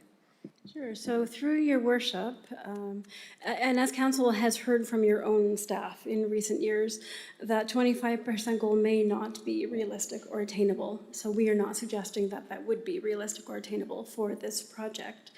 We are quickly facing a time where the community is oversaturated, and there are people who will support libraries because they support libraries, but the more general donor pool who are just looking to fund causes may very well be tapped out by the time we get to them. So we would not stop at $1 million for fundraising. We would absolutely continue to try to find more, and anything we raise above that would be put directly into the project to reduce the burden on the other funding sources.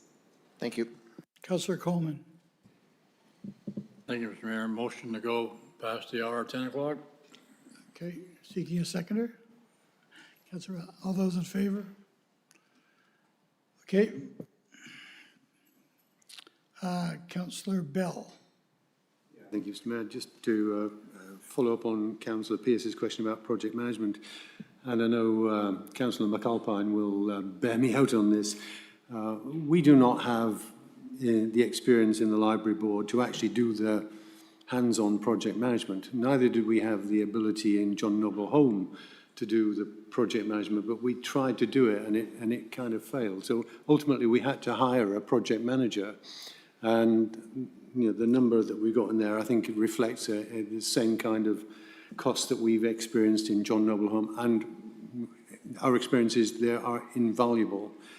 So whilst the library board will be owners of the project, they will not be hands-on managers. That just is not the skill set we have. Councillor Haley. Yes, I'm trying to understand, with this library project, I see development charges, but I believe the county, it would be a county-owned building, and so why would there be development charges for the county? That's what I'm trying to understand. So through your worship, the development charge legislation is entirely based on the purpose of the project. And libraries are one of the purposes that the municipality can collect development charges for. So it is perfectly acceptable and quite common for the municipality to own a building. As long as it is being built and operated as a library, then it is eligible for development charges. Any other questions? Councillor Chambers? Just so I understand the timeline, the phase one, the initiation phase, when that's completed, then the library board will have to come back for additional approvals to move forward. And that will occur according to the time frame sometime, you said next summer? Through your worship, we're anticipating winter. We'll stick as close to that as we can. So this winter? Yes, winter 2027. Okay, so that is a... Forgive me. Sorry. Makes a little bit more sense because Yep. and then you move on. Okay, I understand. Any other questions? No? Okay, thank you. Thank you. We have this on the floor. We have a seconder. All those in favor just to receive this as information? I'm sorry? Oh, just a minute. Councillor Pierce. Did you have another? I'm here. Did you have another question? Nope. No? Okay. We do have it on the floor, right? Well, for approval. What did I say? Oh. I'm delirious. Is there any other comments before we call the vote? All those in favor? Opposed? And carried. Thank you. Takes us to number 16 on the agenda, and it's the bylaws.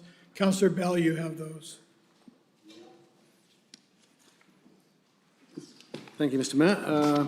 Moved by myself and seconded by Councillor Chambers that bylaws 83-26 to 88-26 and 96-26 to 105-26 be read a first time. All those in favor of the first reading of the bylaws? Second reading, please, Councillor Bell. Moved by myself, seconded by Councillor Chambers, that bylaws 83-26 to 88-26 and 96-26 to 105-26 be read a second time and all preambles and clauses be adopted. Are there any questions to the second reading of the bylaws? Seeing none, all those in favor? And Councillor Bell, if you could do it one more time, please. Moved by myself, seconded by Councillor Chambers, that bylaws 83-26 to 88-26 and 96-26 to 105-26 be read a third time, passed, signed and executed. All those in favor of the third reading of the bylaws? Thank you. Number 17 on the agenda is the next meeting, which is August the 12th, 2026, 6 o'clock.